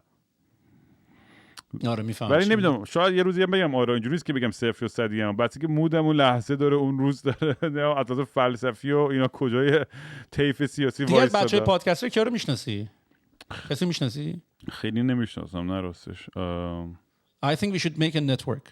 آره یه نتورک پادکستر رو به نظر خیلی کار باحالیه دیگه. تو الان ناکن مثلا خود مثلا جو روگن قبل از اینکه معروف شه اونها یه دونه نتورک بزرگ داشتن که اون بود و نمیدونم جوی دیاز و دانکن تراسل و فلان اسم چنان یادم نمیاد چی، ولی اونا یه اکیپ گنده داشتن که همه زیر اون امبرلا بودن و بیل بر همه اینا با هم زیر اون امبرلا بودن. یعنی الان که همشون هر کدوم یکی از معروف ترین مثلا کمدینا و پادکسترهای دنیاست و آره آدم ریسورسز هاشو پول کنه و دور هم بذاره، خب طبیعتا خیلی، چون مثلا من خیلی بهم اپروچ هم کردن که بیا آقا همچین کاری با موزیک بکنیم، یه وبسایتی بزنیم برای موزیک. من گفتم من اصلا با موزیسین ایرانی جان نمیخوام دیل کنم، اینقدر سخته. اون ولی این کسی این کارو نکرده فکر کنم هنوز که این نتورک از پادکستر رو ایرانی درست کنه. این میتونه جالب باشه. آره میتونه. حالا we can also think outside the box تو دیگه، یعنی مثلا بریم شاید مثلا حتی یه کاری دیگه بشه کرد. ولی آره حاجی پادکست تو ادامه بده. You can be like قشنگ living happily and you deserve to live happily. آره نه بالاخره یه جوری سر در میاد. You gotta learn business though man. یعنی از همه آدمای دنیا، یعنی اینایی که میان توی گاد تالنت میگن مثلا من اومدم اینجا بعد مثلا سایمن میپرسه چرا این کار نکردی، میگم I didn't مثلا یارو اینجوری که من I just know music, I just know how to like go خوردی you had to learn business too. نه من اینو قبول دارم، من باید یه ذره بیزنس سوی‌تر بشم و یه بیزنس کوچ یه منیجر خوب لازم دارم راستش. از اونم تنبلم میکنه، خودم باید برم یه سری بیزنس کورس بخونم، یه ذره دستم بیاد اصلا کلا تحول این اینداستری و این صنعت چجوریه، چون اصلا واقعا روحم خبر نداره که اصلا آدمو چجوری پول در میارن. اصلا انقدر دورم از اون دنیا. و آقا خیلی حال که من شاشم گرفت سوئیل، میخوام برم بشاشم. منم میکروفون دیگه گفتم من گردنم گاییده شد دیگه نمیتونم. ولی خیلی چسبید بود حرف زدن، یعنی واقعا همیشه لذت میبرم و I can't wait to see you man. با هم قشنگ یه چیل بکنیم و حسابی حال کنیم و پارتی کنیم و اینا. خلاصه تو گست لیست فور لایفی دیگه، بلیت نخری و میذارم تو گست لیست. نه من که I would support man. مثلا خوشم نمیاد. من واقعا همیشه نه ولی that's the way to do. این اصلا بگم اونایی که نمیدونن. آره بعضی وقت توقعش نداشتی. یه سری توقع میگه من باید غلطه اصلا. تو دوست نفر یکت باید ساپورتت کنه، باید پول بلیت بده بیاد تو، نه که چون میشناسیش نباید پول بدی. آره نه ولی مثلا خب تو که رفیق قدیمی میاد ولی آره پس تا بذار کنار. اگه دادا دافیه خوب میاری یا چش حتما دو تا پسر بیاری. بکستیج فقط برای دوستای خوبم و دختره خیلی خوشگل. الان کلی فوش میخورم، من میگم آقا واه دیگه همین هستیم، ما دیگه همین گوی کثافت دیگه هستیم. همینی که هست. دمت گرم سوئیل، مواظب خودت باش دود و با هم در تماسیم دیگه. میبینمت زود. قربونت برم. خیلی دمت گرم، حال کردم. قشنگ با هم صحبت کردیم. من همینطوری. فعلا.